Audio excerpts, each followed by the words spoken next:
Bab 561. Menghadapi Atraktilodes Macrocephala, Yao Lao juga merasa tak berdaya, tetapi Yao Lao benar-benar enggan menyerah pada godaan, jadi dia mengangguk dan berkata kepada Su Xiao, "Baiklah, kalau begitu kami akan mendengarkanmu." Karena keputusan telah dibuat, Yao Lao tentu saja tidak akan terus menunda-nunda. Dia segera berkata kepada Baizu, "Tertawalah dengan Su dulu, dan aku akan mengikutimu ketika aku menangani urusan lembah Yaowang." Ketika Yao membuat keputusan ini, dia juga membuat keputusan lain, yaitu, mengatur cukup banyak orang untuk Su Xiao, sehingga dia tidak perlu khawatir lagi tentang masalah-masalah ini. Dan Atraktilodes Macrocephala, tentu saja, tidak baik untuk tinggal di sini. Su Xiao juga tak berdaya dengan keputusan Yao Lao, tetapi dia tidak banyak bicara. Dia hanya mengeluarkan cincin penyimpanan dan memberikannya kepada Yao Lao, sambil berkata, "Tuan, ada sekitar 1000 meter persegi di dalamnya, jadi Anda seharusnya bisa memuat barang-barang Anda." Setelah Su Xiao selesai, dia meletakkan cincin itu di telapak tangan Yao Lao. "Baiklah, aku akan segera siap."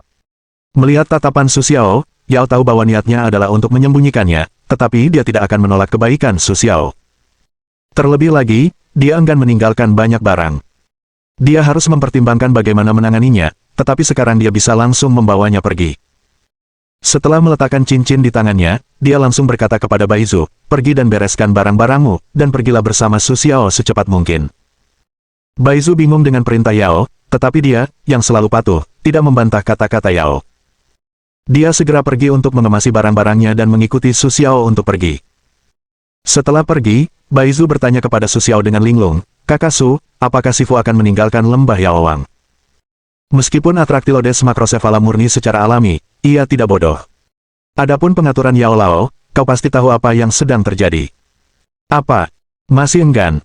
Su Xiao tidak menyangka Atraktilodes Macrocephala bisa memahami maksud Yao Lao. Dia mengira Atraktilodes Macrocephala hanya tertarik pada bahan obat. "Kenapa? Aku hanya tidak tahu seperti apa masa depan nanti." Bagi seseorang yang tidak menyukai perubahan, Atraktilodes Macrocephala selalu merasa sedikit bingung terhadap hal-hal yang tidak diketahui. "Jangan khawatir, aku masih di sini, jadi aku tidak akan membiarkanmu hidup di jalanan." Melihat tatapan kosong Atraktilodes Macrocephala, Su Xiao mengusap rambutnya dengan lucu dan segera menggelengkan kepalanya. "Apa yang kau bicarakan? Bagaimana mungkin aku hidup di jalanan?" Mendengar kata-kata Su Xiao, Atraktilodes Macrocephala langsung membalas, bahkan tindakan Su Xiao pun tidak diperhatikan. Atraktilodes Macrocephala bukanlah orang yang suka bertele-tele. Setelah mendapatkan sejumlah pil dari Su Xiao, ia langsung melupakan semua masalahnya dan bahkan lupa di mana ia berada. Melihat Atraktilodes Macrocephala yang begitu fokus, Su Xiao juga merasa sedikit tak berdaya, tetapi juga menyadari bahwa Atraktilodes Macrocephala dan obat-obatan semakin akrab. Setelah Atraktilodes Macrocephala tenang, Su Xiao menemui Wang Qiang dan bertanya apa hasilnya. "Bos, sedang berjalan.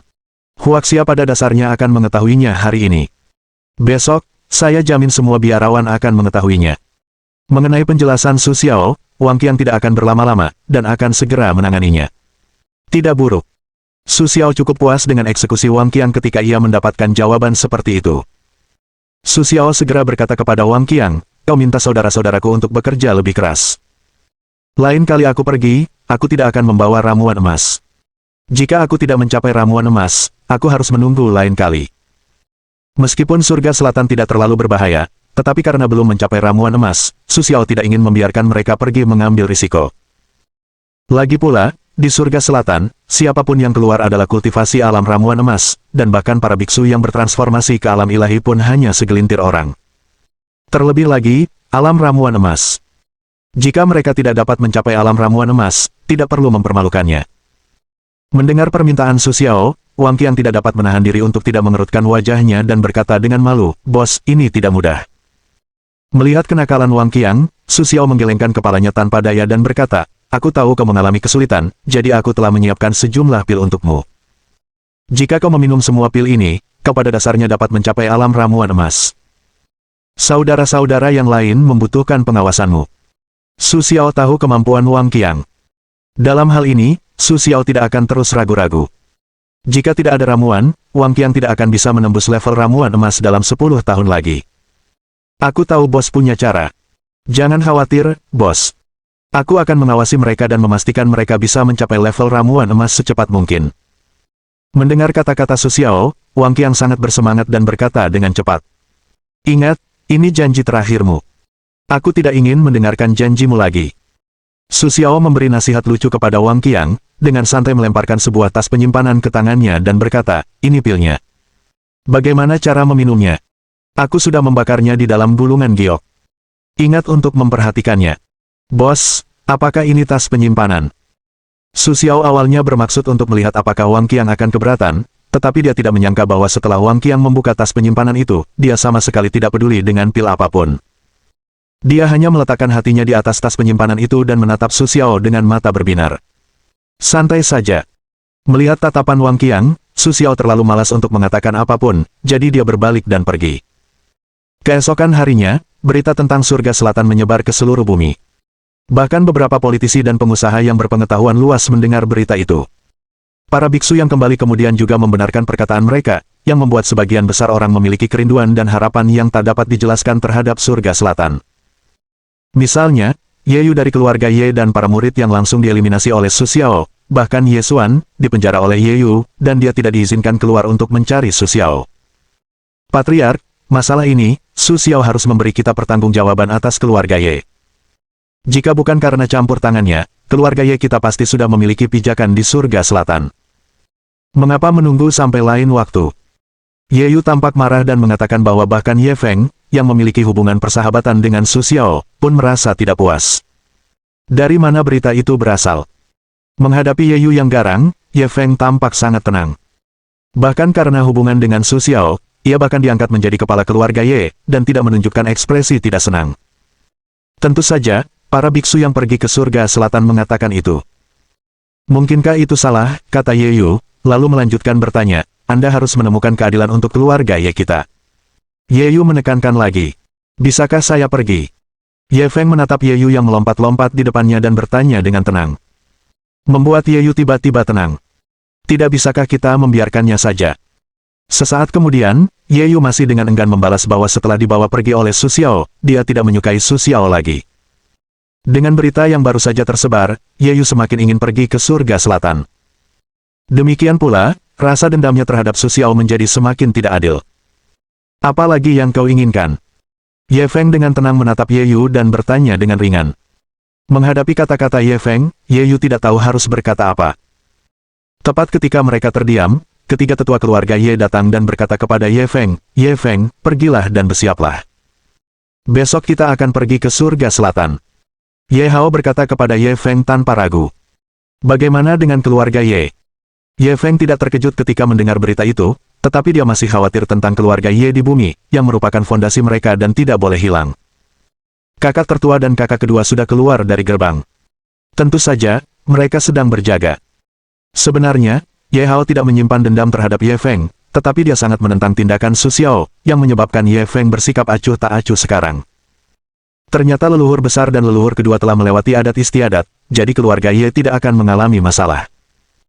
Ye Feng segera menghela napas lega, meskipun lega, Ye Feng tetap tidak ingin melihat sesuatu terjadi pada keluarga Ye. Ketiga paman, bolehkah aku pergi ke sana bersama? Aku pernah ke sana sebelumnya, dan aku bisa memimpin jalan. Ye Yu, di satu sisi, jelas tidak mau diabaikan. Dia segera bertanya kepada Ye Hao. Bahkan jika kau lupa, lebih baik kau menunggu di rumah Ye. Jika beritanya dikonfirmasi tahun depan, kau bisa pergi ke sana.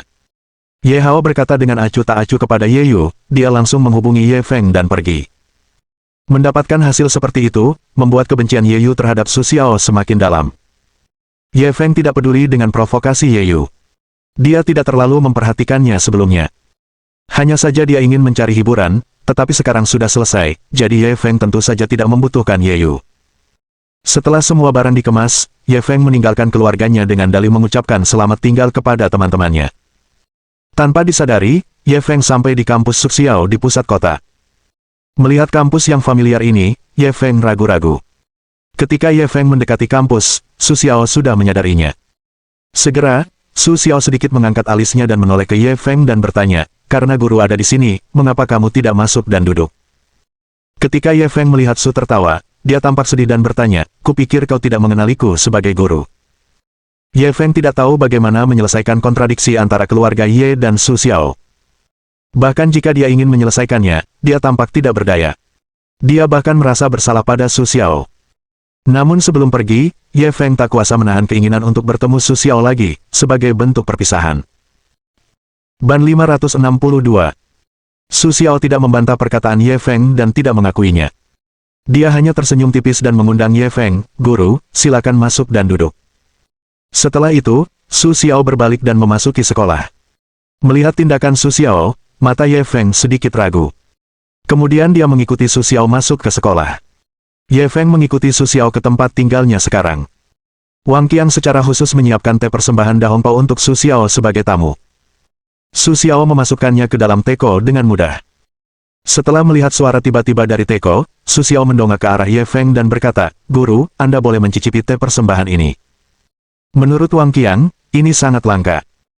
Su Xiao tidak tahu tujuan kedatangan Ye Feng, tetapi bagaimanapun juga, Su Xiao tidak akan melupakan kebaikan yang telah diberikan Ye Feng kepadanya, meskipun anggota keluarga Ye lainnya masih belum berubah setelah memprovokasinya 3 atau 4 kali. Hal terakhir yang kau sukai adalah membuat teh. Kau pikir itu terlalu merepotkan? Melihat tingkah laku Su Xiao yang familiar, Ye Feng tak kuasa menghela napas. Bahkan tatapannya pun tampak linglung. Entah ia menghela napas karena perubahan Su Xiao atau karena situasi benar dan salah. Semuanya berubah. Su Xiao tidak menjawab pertanyaan Ye Feng, atau Ye Feng tidak peduli dengan jawaban Su Xiao. Lagi pula, ini bukan hal penting bagi Ye Feng. Ya, akan berubah. Meskipun Su Xiao tidak menjawab pertanyaannya, apapun yang dikatakan Su Xiao, Ye Feng tetap menyalahkan dan meratapi dirinya sendiri. Ye Feng tak kuasa ingin mengubah situasi, tetapi ia tidak mau. Ia merasa tidak mampu melakukannya. Karena itu, Su Xiao hanya diam-diam memainkan cangkir tehnya, dan tidak menjawab. Apapun yang dikatakan Ye Feng, itu tidak dapat mengubah hubungan yang kaku antara Su Xiao dan keluarga Ye. Bahkan Ye Feng pun tidak dapat berperan dalam hal ini, apalagi Ye Feng tidak lagi memimpin keluarga Ye, dan Ye Feng kini telah dicopot dari posisi kepala keluarga. Su Xiao, aku akan pergi ke Nantianji besok. Aku di sini untuk mengucapkan selamat tinggal padamu. Melihat Su Xiao terdiam, Ye Feng seolah tersadar, dan langsung berhenti mengucapkan kata-kata basa-basi, lalu berkata serius kepada Su Xiao. Semoga perjalananmu menyenangkan. Su Xiao sedikit terkejut dengan kata-kata Ye Feng, tetapi sekarang dia tidak banyak bicara. Baik posisi Su Xiao maupun posisi keluarga Ye ditakdirkan untuk tidak begitu harmonis. Aku akan memberimu beberapa nasihat yang baik. Ye Feng menatap Su Xiao dengan serius, lalu mengambil cangkir teh dan berkata sambil tersenyum kepada Su Xiao. Melihat perubahan Su Xiao, bahkan Ye Feng pun tak tahu harus berkata apa. Sayang sekali anggota keluarga Ye lainnya tidak melihat potensi besar Su Xiao dan malah membawa musuh yang begitu mengerikan bagi keluarga Ye. Setelah Ye Feng mengatakan ini, suasana tiba-tiba menjadi hening. Su Xiao tidak banyak bicara. Dia hanya memainkan set teh di tangannya dan membuat Ye Feng merasa semakin buruk. Melihat penampilan Su Xiao, Ye Feng tidak tahu harus berkata apa. Demi Su Xiao, Ye Feng tidak bisa menyalahkan keluarga Ye. Demi keluarga Ye, Ye Feng tidak bisa meminta bantuan Su Xiao. Satu-satunya yang bisa dia lakukan adalah melarikan diri seperti sekarang, berharap semuanya akan menjadi lebih baik. Namun, sebagian besar hal di dunia ini tidak mungkin. Su Xiao tentu tahu ini, jadi meskipun keluarga Ye bertindak terlalu jauh, Su Xiao tidak akan memaksakannya pada Ye Feng. Hanya saja dia sudah kalah. Tapi bagaimanapun juga, selama Ye Feng tidak berubah, Su Xiao tidak akan menambah semua masalah pada Ye Feng. Cobalah. Pasti rasanya enak. Setelah teh siap, Su Xiao membawa secangkir teh untuk dituangkan di depan Ye Feng dan dengan tenang mengundangnya. Kalau begitu, aku punya selera yang bagus. Dengan senyum enggan, Ye Feng menuangkan teh ke mulutnya, tetapi dia sama sekali tidak merasakan rasa tehnya, meskipun minum teh adalah kesukaannya. Setelah satu teko teh habis, Ye Feng segera berkata kepada Su Xiao, aku harus menyiapkan beberapa hal. Aku tidak akan menemanimu lagi.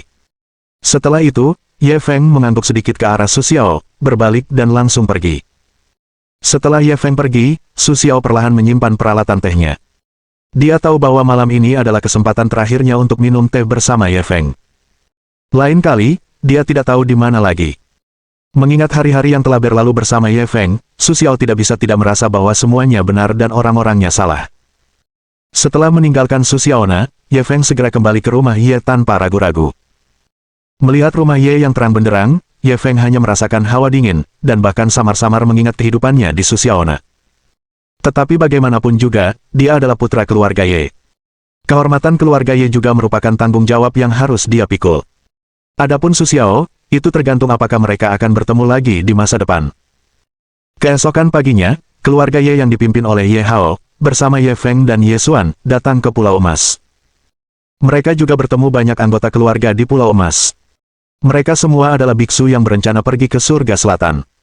Segera, orang-orang ini pergi ke surga selatan bersama-sama. Setelah mendapatkan cara untuk membuka batas Pulau Emas, sekelompok orang segera meninggalkan bumi. Setelah orang-orang ini pergi satu persatu, berita kepergian mereka juga dikirim ke Su Xiao. Setelah Wang Qiang mengumpulkan semua orang lagi, dia segera melaporkan kepada Su Xiao, "Bos, ini adalah para biksu yang pergi ke surga selatan. Syarat-syarat khusus mereka semuanya tercantum di sini." Wang Qiang tahu bahwa Su Xiao sangat khawatir tentang hal-hal ini, dan segera setelah mendapatkan berita terbaru, dia datang untuk memberitahu Su Xiao, agar Su Xiao dapat mengetahui hal-hal ini sesegera mungkin. Su Xiao tidak menyangka semua berita itu datang, dia memeriksanya dengan saksama. Jumlah orang yang pergi ke Pulau Emas kali ini lebih dari 100, hanya lebih dari 20, tetapi hanya 5. Su Xiao tidak terlalu puas dengan data tersebut. Melihat ekspresi Su Xiao, Wang Qiang segera bertanya, "Bos, apakah jumlah orangnya kurang?" Untuk ide Su Xiao, bahkan Wang Qiang, yang selama ini mendampingi Su Xiao, hanya mengetahui gambaran umumnya saja. Namun, Wang Qiang menganggap menyelesaikan masalah Su Xiao sebagai karir seumur hidupnya. Jumlah orangnya kurang. Su Xiao melihat laporan itu dengan santai, dan segera menjelaskan kepada Wang Qiang, mereka yang merupakan master dari semua alam tidak peduli. Masih terlalu sedikit orang kuat di alam bintang. Su Xiao melirik data kantor tugas sistem, dan menemukan bahwa jumlah orang di alam ramuan emas jauh lebih dari 100, tetapi hanya ada 2 orang kuat di alam roh. Ini, bersama dengan keinginan Su Xiao sendiri, membuat Su Xiao ingin mendapatkan lebih banyak orang secepat mungkin. Jika tidak ada cara untuk mendapatkan lebih banyak orang, Su Xiao tidak akan tahu kapan tugas ini akan selesai. Jika tugas ini tidak selesai, maka tugas selanjutnya tidak akan tahu kapan akan dimulai. Ini membuat Su Xiao merasa sedikit mendesak tentang masalah ini. Jika Anda menginginkan lebih banyak orang kuat di alam dewa, itu berarti lebih banyak orang kuat di alam bintang harus pergi ke surga selatan. Jika tidak, di bumi, kita tidak tahu kapan kita bisa mendapatkan cukup orang. Berapa banyak orang yang ingin Anda kirim ke sana, bos? Ketika Wang Qiang mendengar kata-kata Su Xiao, dia merasa sedikit gelisah. Dia tidak sepenuhnya mengerti kata-kata Su Xiao, tetapi kata-kata Su Xiao, menurut pendapat Wang Qiang, adalah ramalan, dan tidak ada keraguan atau ketidakpuasan. Lebih baik membiarkan semua orang kuat di alam bintang pergi ke surga selatan. Su Xiao berpikir sejenak, dan langsung berkata, jika ingin mendapatkan cukup banyak orang kuat di alam roh, hanya itu caranya. Mendengar permintaan Su Xiao, Wang Qiang merasa sedikit malu, tetapi dia tidak banyak bicara, jadi dia langsung berkata kepada Su Xiao, "Bos, apakah menurutmu ini bagus?" Dia mengatakan bahwa ada cara untuk menembus ke alam dewa di surga selatan, selama kamu pergi ke surga selatan, mudah untuk menembus ke alam dewa. Wang Qiang masih tahu bahwa Su Xiao ingin memiliki lebih banyak orang kuat di alam roh, tetapi jika kita ingin mereka menjadi lebih kuat, kita harus membiarkan mereka pergi ke surga selatan. Wang Qiang dan Su Xiao tidak cocok satu sama lain. Ya, kau bisa. Karena Wang Qiang mengemukakan metode ini, Su Xiao pun mengangguk lebih puas, dan segera melanjutkan nasihatnya, cobalah untuk mengajak lebih banyak orang pergi ke alam surga selatan, kekuatan di bumi masih terlalu lemah. Wang Qiang jelas merasakan antusiasme Su Xiao. Segera, Wang Qiang mengangguk kepada Su Xiao dan meyakinkannya, "Bos, jangan khawatir, saya akan menyebarkan berita ini kepada semua biarawan." Setelah Wang Qiang selesai, dia pergi dari sini dengan harapan Su Xiao. Su Xiao mengetahui hal ini. Su Xiao tidak terlalu tidak puas dengan kemampuan Wang Qiang, jadi dia segera menyerahkan masalah ini kepada Wang Qiang. Ketika Wang Qiang hendak pergi, Su Xiao berkata sambil tersenyum, "Wang Qiang, aku akan pergi ke alam surga selatan setelah obat lama datang." Di bumi, Su Xiao terlalu banyak dibatasi, yang membuatnya merindukan kebebasan dan ketenangan seperti saat berada di surga selatan. Namun karena ini, Su Xiao tidak ingin kembali ke bumi. Demikian pula, perintah Su Xiao juga merupakan perintah terakhir kepada Wang Qiang. Jika Wang Qiang ingin mengikuti Su Xiao ke masa lalu, maka kekuatannya harus ditingkatkan, setidaknya hingga tingkat master. Jika tidak, apakah Su Xiao akan membawa Wang Qiang ke masa lalu? Su Xiao tidak akan pernah membawa orang-orang yang belum mencapai alam master ke alam ramuan emas, yaitu alam surga selatan. Bukan hanya karena bahayanya, tetapi juga karena di mana mereka berada, dan mereka tidak akan mendapatkan bantuan apapun. Bab 563. Aku tahu, bos. Wang Qiang tentu saja mengerti maksud kata-kata Su Xiao, dan segera memutuskan untuk belajar dan berlatih keras. Sebelum Su Xiao pergi, dia harus meningkatkan kultivasinya ke tingkat master, dan dia tidak bisa mengecewakan Su Xiao lagi. Melihat Wang Qiang akhirnya berencana untuk berlatih dengan serius, Su Xiao tersenyum puas. Su Xiao tidak menipu Wang Qiang, tetapi dia berencana untuk pergi ke surga selatan setelah beberapa waktu. Lagi pula, hanya di surga selatan kultivasi Su Xiao dapat ditingkatkan, jika tidak, Su Xiao hanya dapat terus menekan kultivasinya di bumi. Dan ini bukanlah yang diinginkan Su Xiao. Tetapi waktu pastinya, itu masih harus menunggu keputusan Su Xiao, yang akan mengambil keputusan, tetapi paling lambat akhir tahun ini juga waktu terakhir Su Xiao. Kemudian Su Xiao tersenyum dan mengatur semuanya. Hari berlalu dengan cepat, dan malam kembali menyelimuti bumi, menyelimuti semuanya dalam kegelapan. Berjalan di kampus, Su Xiao tiba-tiba mendongak ke bulan yang terang di langit. Ia merasa sedikit terharu. Langit selalu menjadi tempat misterius yang dirindukan dan ingin dijelajahi manusia. Baik biarawan maupun orang biasa sama-sama memperebutkannya. Bahkan para biarawan pun lebih terobsesi dengannya. Su Xiao pernah berpikir tentang apa yang ada di atas langit dan di alam semesta, dan mengapa langit sering berubah. Namun, Su Xiao selalu ingin mencari tahu. Sekarang, ia memiliki cukup kekuatan untuk menjelajahi langit yang misterius. Setelah memberitahu Wang Qiang bahwa ia akan pergi selama beberapa hari, Su Xiao segera melompat ke udara. Langsung menuju langit. Setelah memiliki kultivasi transformasi alam ilahi, Su Xiao dapat terbang. Oleh karena itu, Su Xiao dapat terbang langsung ke langit berbintang seperti elang, meskipun semua orang tidak pernah memikirkannya, tetapi Su Xiao tidak pernah menyerah pada eksplorasi semacam itu. Ketika Su Xiao mencapai ketinggian tertentu, ia tak kuasa menatap ke bawah dan melihat seluruh Asia dan bahkan Samudra Pasifik. Melihat Samudra Pasifik yang sedalam safir, Su Xiao tersenyum. Ia juga berencana untuk menjelajahi Samudra Pasifik. Lagi pula, bumi adalah kampung halamannya, dan dia bahkan tidak mengenal kampung halamannya. Hari ini, yang paling ingin diketahui Su Xiao adalah langit yang lebih misterius.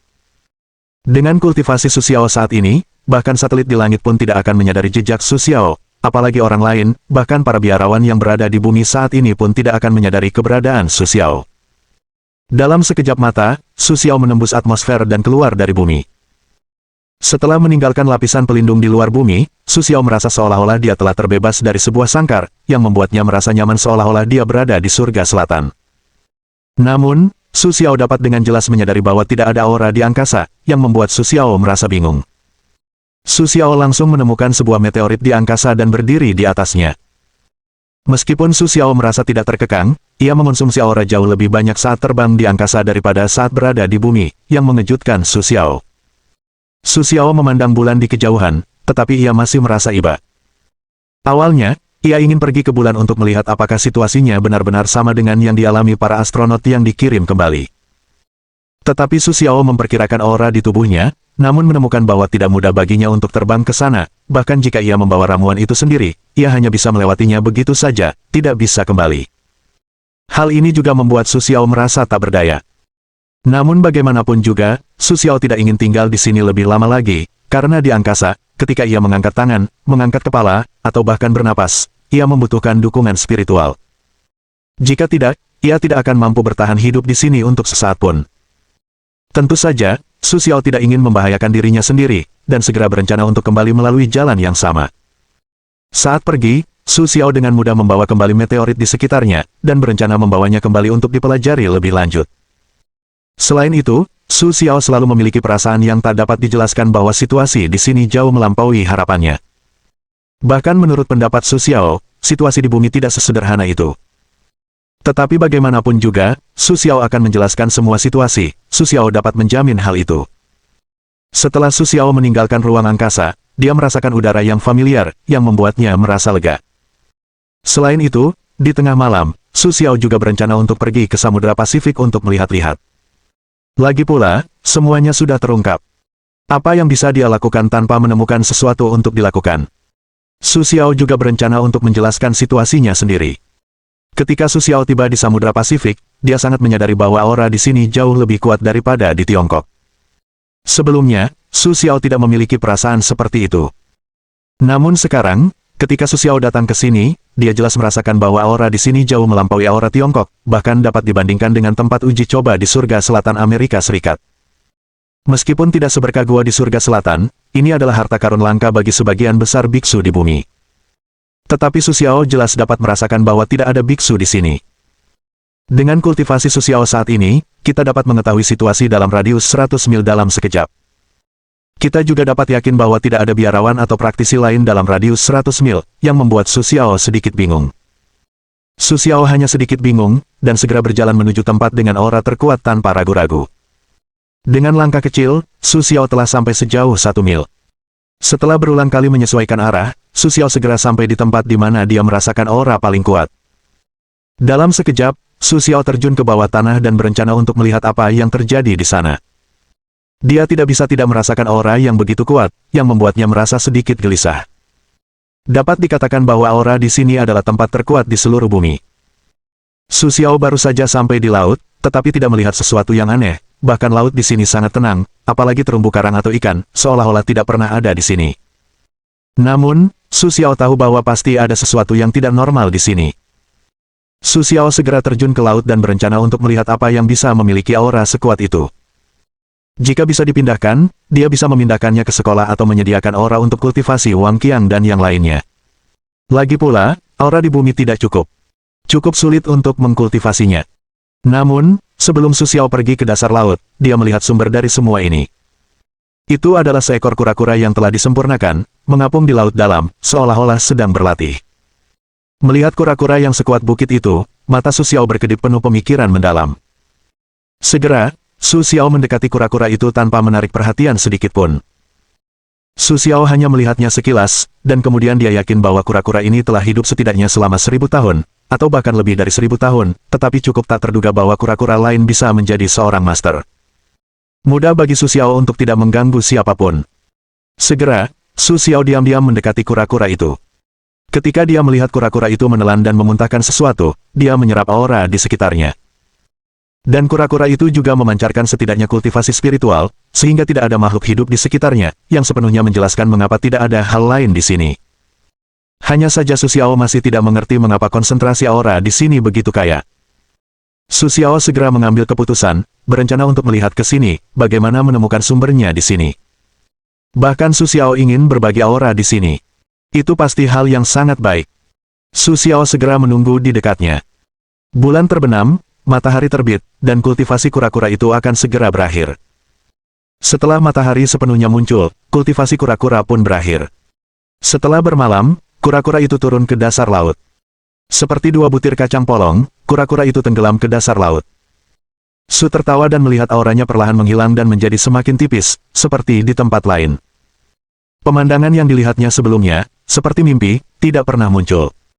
Namun Su Xiao tahu bahwa itu nyata, karena tidak ada yang bisa mengubah kesadaran Su Xiao. Segera, Su Xiao mengejar dasar laut, berniat untuk melihat apa yang dilakukan kura-kura itu dan mengapa kultivasinya dapat mengubah aura langit dan bumi.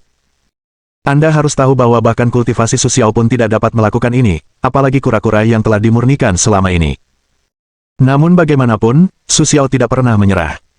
Setelah Su Xiao menyelam ke dasar laut, dia menemukan bahwa kura-kura raksasa itu telah menjadi cangkang raksasa, seolah-olah telah menyusut sepenuhnya. Bahkan jika seseorang lewat di dekatnya, dia tidak akan menemukan bahwa ada kehidupan di sini.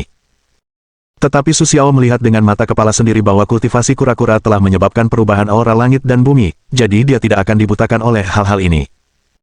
Namun, bagaimanapun, Su Xiao tidak pernah memikirkan bagaimana memperlakukan satu sama lain. Seketika, Su Xiao menunjukkan sosoknya dan mendekati kura-kura itu. Melihat kura-kura raksasa yang tingginya setidaknya 10 meter dan lebarnya 10 meter, Su Xiao melirik ke sudut mulutnya dan segera mengetuk di depan kura-kura itu dan berkata dengan lemah. Bab 564. Aku tahu jika kau bisa mendengarku, jika kau memiliki sedikit pun ketertarikan, bicaralah padaku. Jika tidak, kau tidak akan pernah mau tahu akibatnya.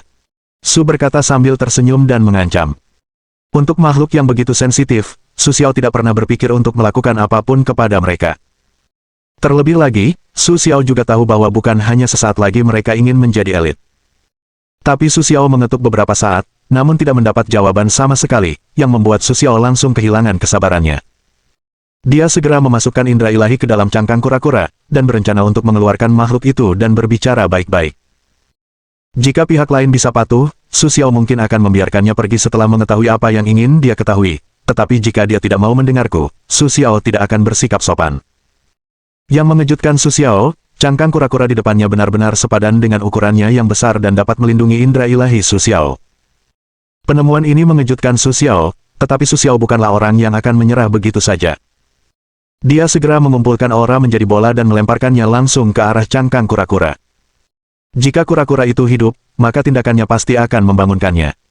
Tetapi jika bukan kura-kura, maka dia bisa memberitahu kura-kura itu bahwa dia telah melihatnya. Salah satu aura yang paling umum mengenai cangkang kura-kura, tetapi tidak ada situasi lain selain membersihkan gulma di luar cangkang, yang mengejutkan Su Xiao. Namun bagaimanapun, Su Xiao tidak berniat untuk menyerah pada rencananya. Lagi pula, tidak semua orang dapat memiliki kemampuan tertinggi, apalagi hal-hal yang tidak terduga seperti itu. Bagi Su Xiao, daya tariknya hanya akan semakin besar, semakin intens, dan semakin tak terlupakan. Seperti yang diharapkan Su Xiao, setelah aura kecil itu mengenai cangkang kura-kura, seolah-olah ada mekanisme untuk membuka pintu. Itu akan seperti kura-kura yang mengeras, yang langsung terkejut. Kura-kura raksasa itu bergetar di laut sejenak, dan semua makhluk dalam radius 100 li terkejut dan segera pergi, kecuali Su Xiao. Meskipun gerakan yang dibuat oleh cangkang kura-kura sangat keras, itu bukan apa-apa bagi Su Xiao, dan bahkan tidak menarik perhatian Su Xiao. Mungkin karena melihat bahwa hal itu tidak berpengaruh pada Su Xiao, cangkang kura-kura perlahan berhenti. Setelah beberapa saat, melihat Su Xiao masih berada di sana, cangkang kura-kura akhirnya dengan enggan membuka sebagian cangkangnya, membiarkan Su Xiao masuk dengan bebas. Melihat ini, Su Xiao terkejut. Namun tanpa perubahan ekspresi di wajahnya, dia langsung masuk, berniat untuk melihat sendiri seperti apa situasinya dan apa yang menyebabkan perubahan signifikan tersebut. Setelah Su Xiao masuk, cangkang kura-kura itu langsung tertutup. Namun, Su Xiao tidak tega memperhatikan situasi di belakangnya saat itu, karena pemandangan di depannya membuat Su Xiao terpukau. Di depannya terdapat istana yang megah, yang membuat Su Xiao bertanya-tanya apa yang terjadi di sini, dan bagaimana mungkin ada situasi yang begitu luar biasa. Ketika melihat pemandangan ini, Su Xiao tahu bahwa yang hidup bukanlah kura-kura, setidaknya bukan kura-kura. Tapi apa itu? Su Xiao perlu melihatnya lagi, karena Su Xiao menemukan bahwa kesadaran ilahinya tidak dapat diperluas di sini, yang membuat Su Xiao penasaran tentang apa itu. Su Xiao berjalan menuju tengah cangkang kura-kura dengan langkah mantap, tetapi Su Xiao tidak menemukan apapun yang berharga. Bahkan Su Xiao tidak melihat keberadaan makhluk apapun, bahkan hanya jejak kehidupan. Apa kau? Melihat situasi di sini, Su Xiao tidak bisa menahan diri untuk bertanya. Namun, pada akhirnya, hanya ada gema merdu di dalam cangkang kura-kura. Su Xiao perlahan mengamati seluruh cangkang kura-kura, tetapi dia tidak menemukan makhluk apapun. Namun, semua benda di dalamnya adalah harta karun yang berharga. Bahkan jika benda-benda itu berada di alam kultivasi, benda-benda itu sangat langka, apalagi orang biasa. Setelah berjalan melewati semua tempat, Su Xiao segera kehilangan kesabarannya untuk menjelajah, dan langsung memukul dengan tinjunya. Dengan aura yang kuat, gaya tinju menyebar ke segala arah, dan napasnya yang semula tenang menjadi kacau seketika. Setelah melihat dirinya sendiri terkena pukulan, tidak ada suara dan reaksi apapun, segera ia merasa tidak sabar ingin memukul lagi. Tetapi di dalam tinju Su Xiao, yang hendak menyerang, sebuah suara lembut terdengar santai di udara. Jangan melawan, itu sangat menyakitkan. Suara yang agak lembut ini, tidak hanya tidak membuat Su Xiao mengendurkan kewaspadaannya, tetapi juga membuat Su Xiao merasa semakin tegang, karena Su Xiao tidak dapat melihat dari mana pembicara itu berasal, dan kemudian dia berteriak, "Siapa kau? Jangan berbalik lagi." Dengan itu, aura Su Xiao bersemangat untuk menerobos tempat ini. Tidak peduli tempat magis apapun itu, kekuatan Su Xiao saat ini masih dapat menembus tempat itu dengan satu pukulan. Bahkan jika tempat ini magis, itu hanyalah kekuatan biasa dari alam Huafan, yang sama sekali tidak terlihat oleh Su Xiao. Segera di bawah tekanan Su Xiao, sesosok transparan tiba-tiba muncul di udara, yang membuat mata Su Xiao sedikit terkejut, karena Su Xiao muncul di depan seorang gadis transparan, yang tampak baru berusia 15 atau 16 tahun, dengan sedikit kekanak-kanakan di wajahnya yang lembut. "Bisakah kau berhenti berkelahi? Ini sakit." Gadis Wei Chubaba menatap Su Xiao, ingin Su Xiao tidak melukai dirinya sendiri, tetapi Su Xiao tidak menatap matanya, bahkan tatapannya tetap acuh tak acuh, lalu bertanya, "Siapa kau?" Gadis yang muncul di sini tanpa alasan, bahkan penampilannya, tidak terlalu diperhatikan oleh Su Xiao. Bagaimana mungkin Su Xiao tidak waspada? Bahkan Su Xiao merasakan sedikit tekanan darinya. Perasaan ini membuat Su Xiao lebih waspada terhadap gadis itu. "Yah, aku tidak tahu siapa aku. Saat aku bangun, aku ada di sini." Ketika gadis itu melihat penampilan Su Xiao yang tegar, dia tidak berani menyembunyikannya. Dia segera menceritakan kisahnya dan ingin Su Xiao tidak terlalu defensif. Sudah berapa lama kau bangun? Setelah mengamati satu sama lain sebentar, Su Xiao menemukan bahwa gadis itu tidak terlalu mengancam, yang memperlambat sikapnya. Namun, Su Xiao tidak mengendurkan kewaspadaannya. Bagaimanapun, hal yang tidak diketahui selalu membuat orang defensif, bahkan jika itu hanya seorang gadis cantik yang polos. Lebih dari 3.000 hari dan malam. Aku tidak tahu sudah berapa lama. Gadis itu dengan jujur menunjuk jarinya, menghitung, lalu berkata kepada Su Xiao. Saat bangun, dia sudah seperti ini. Dia tidak tahu atau mengingat apapun. Dia melakukan segala sesuatu berdasarkan instingnya sendiri, jadi dia tidak tahu apapun tentang pertahanan Su Xiao. Namun demikian, Su Xiao tidak mengendurkan kewaspadaannya. Itu 10 tahun. Kau hidup seperti ini selama ini. Su Xiao sekali lagi bertanya, untuk gadis misterius ini, Su Xiao juga merasa sedikit bingung, meskipun Su Xiao tahu bahwa lautan adalah tempat paling misterius kedua setelah ruang angkasa, tetapi Su Xiao tetap ingin mencari tahu mengapa hal-hal aneh seperti itu muncul di sini. Ya, aku tinggal di sini, hanya kau yang menggangguku. Gadis itu dengan sedikit rasa kesal menatap Su Xiao, matanya juga menunjukkan sedikit ketidakpuasan. Melihat gadis itu seperti ini, Su Xiao juga sedikit terbatuk karena malu, tetapi tidak mengatakan apapun lagi, hanya bertanya kepada gadis itu. Siapa namamu? Su Xiao menyadari bahwa gadis itu tidak bisa mengetahui asal-usul pihak lain, jadi dia harus segera bertindak. Lagi pula, Su Xiao tidak ingin melakukan sesuatu yang tidak dia ketahui. Nama, apa itu? Bolehkah aku bersenang-senang? Ketika gadis itu mendengar kata-kata Su Xiao, matanya tiba-tiba menjadi sangat cerah, bahkan orang-orang tidak berani menatapnya langsung. Namun, entah itu perasaan Su Xiao atau perasaan lainnya, Su Xiao tidak bisa mengambil tindakan pencegahan apapun terhadap gadis itu. Ancaman sebelumnya hanyalah pura-pura. Lagi pula, Su Xiao tidak yakin apakah gadis itu benar-benar tidak berbahaya. Nama itu adalah nama kodemu, sama seperti namaku Su Xiao. Bagaimana denganmu? Siapa namamu? Su Xiao menjelaskan dengan serius kepada gadis itu, ingin melihat apakah gadis itu punya nama, hanya berharap tidak mengecewakannya. Namaku Bulan. Aku paling suka bulan. Setelah berpikir sejenak, gadis itu berkata kepada Su Xiao dengan serius. Ketika Su Xiao mendengar nama itu sambil tersenyum, ia hanya merasa geli dan segera membujuk gadis itu. Nama ini tidak bagus, atau kau bisa memanggilku Yuer, yang artinya bulan. Su Xiao tidak menyangka ada orang yang ingin dipanggil bulan. Ia segera mengatakan bahwa ia tidak ingin mendengar nama yang buruk seperti itu. Baiklah, baiklah, aku akan dipanggil Yuer mulai sekarang.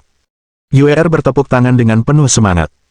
Melihat Yuer yang begitu gembira, Su Xiao merasa sedikit senang, tetapi ia tidak tahu dari mana perasaan itu berasal. Namun ia tahu bahwa Yuer benar-benar bahagia, yang membuat Su Xiao ikut tersenyum bahagia. Bagaimanapun, melihat seorang gadis kecil menangis dan menari di depannya, Su Xiao akan merasa bahagia. Bab 565. Setelah berbincang dengan Yuer, Su Xiao juga sampai pada beberapa dugaan. Yuer takut akan sesuatu yang aneh, tetapi dia terjebak di dalam cangkang kura-kura raksasa ini. Su Xiao awalnya mengira ini adalah kura-kura yang telah mencapai alam Huafan, tetapi setelah masuk ke dalam cangkang kura-kura, Su Xiao menemukan bahwa cangkang kura-kura ini tidak memiliki aura, itu hanyalah benda mati, dan Yuer, ini adalah kekuatan alam Huafan.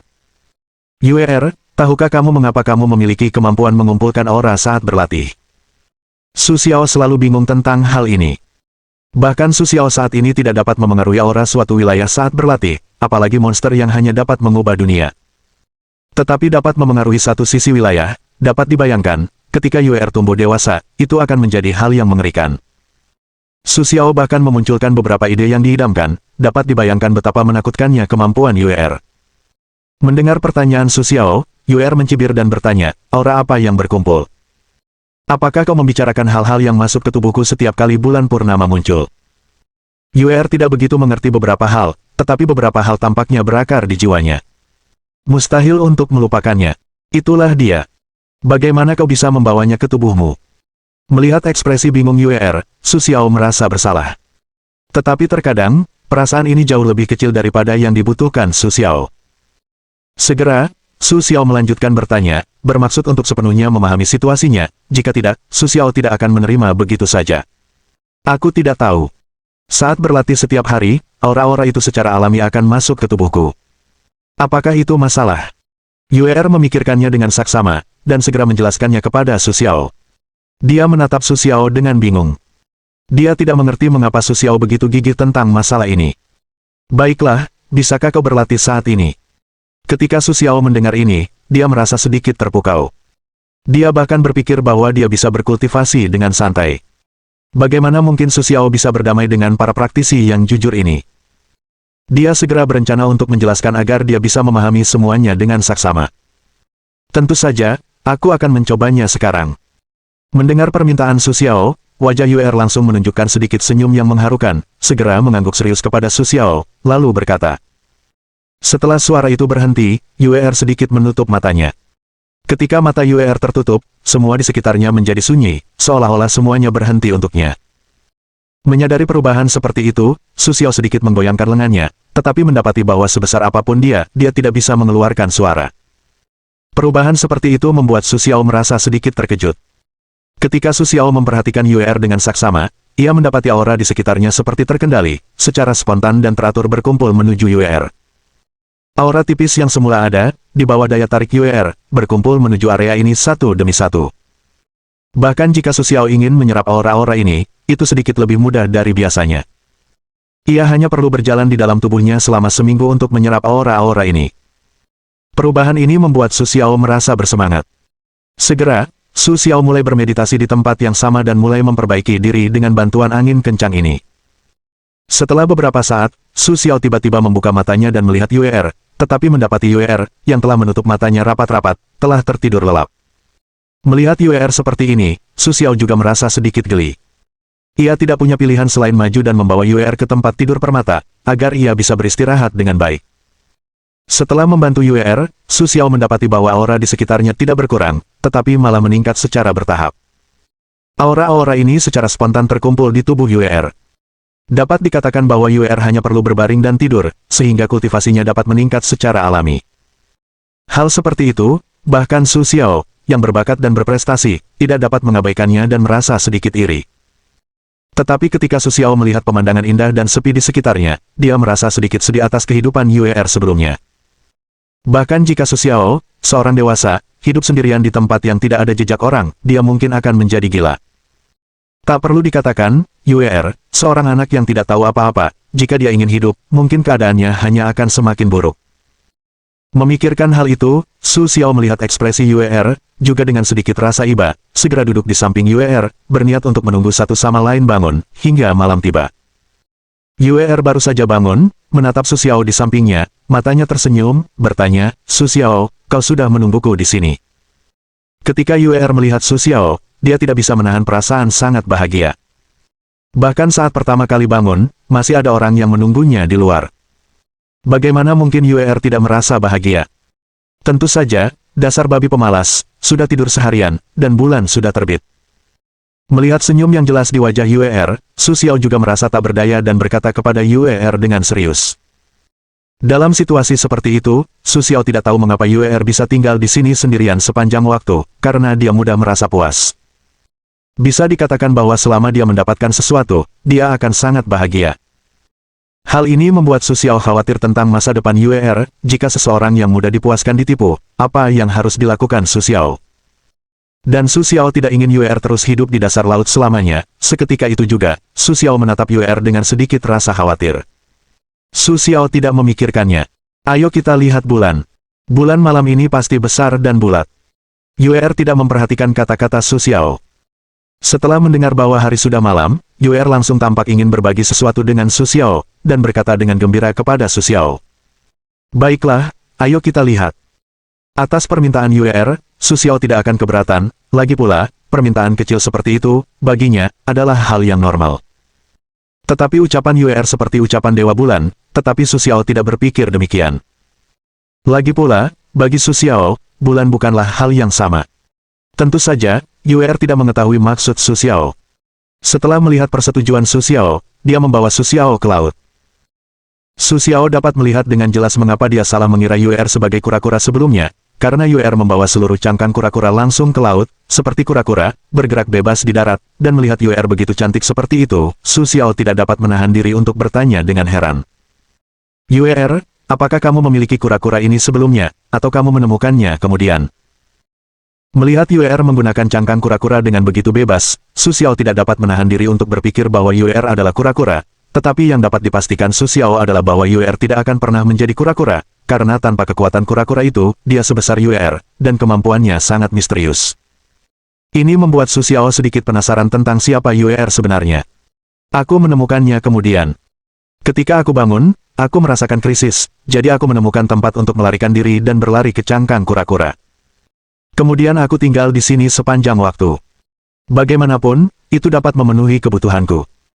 Yue menjawab pertanyaan Su Xiao dengan santai, di antara ekspresi wajahnya, ia juga berbicara agak acuh tak acuh, jelas tidak mengerti maksud Su Xiao. Melihat Yue terus menatap bulan yang terang di langit, Su Xiao tiba-tiba bertanya, apakah kau ingin ikut denganku melihat bulan di tempat lain? Mengenai kekuatan Yue, Su Xiao merasa sedikit terkejut. Tentu saja, dia tidak ingin meninggalkan Yue sendirian di sini.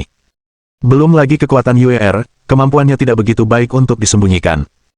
Saat ini, kekuatan para praktisi di bumi tidak tinggi, tetapi jika kelompok biksu yang pergi ke surga selatan kembali, mereka pasti akan menyadari bahwa Yue berbeda. Dan Su Xiao tidak ingin membiarkan Yue berada di tempat yang berbahaya seperti itu. Dan kekuatan Yue tidak cukup untuk menjamin keselamatannya. Apakah kau akan pergi?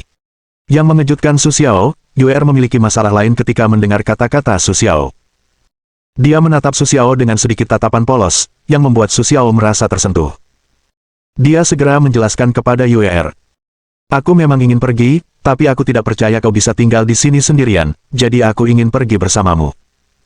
Lagi pula, sudah waktunya kau berhubungan dengan dunia luar.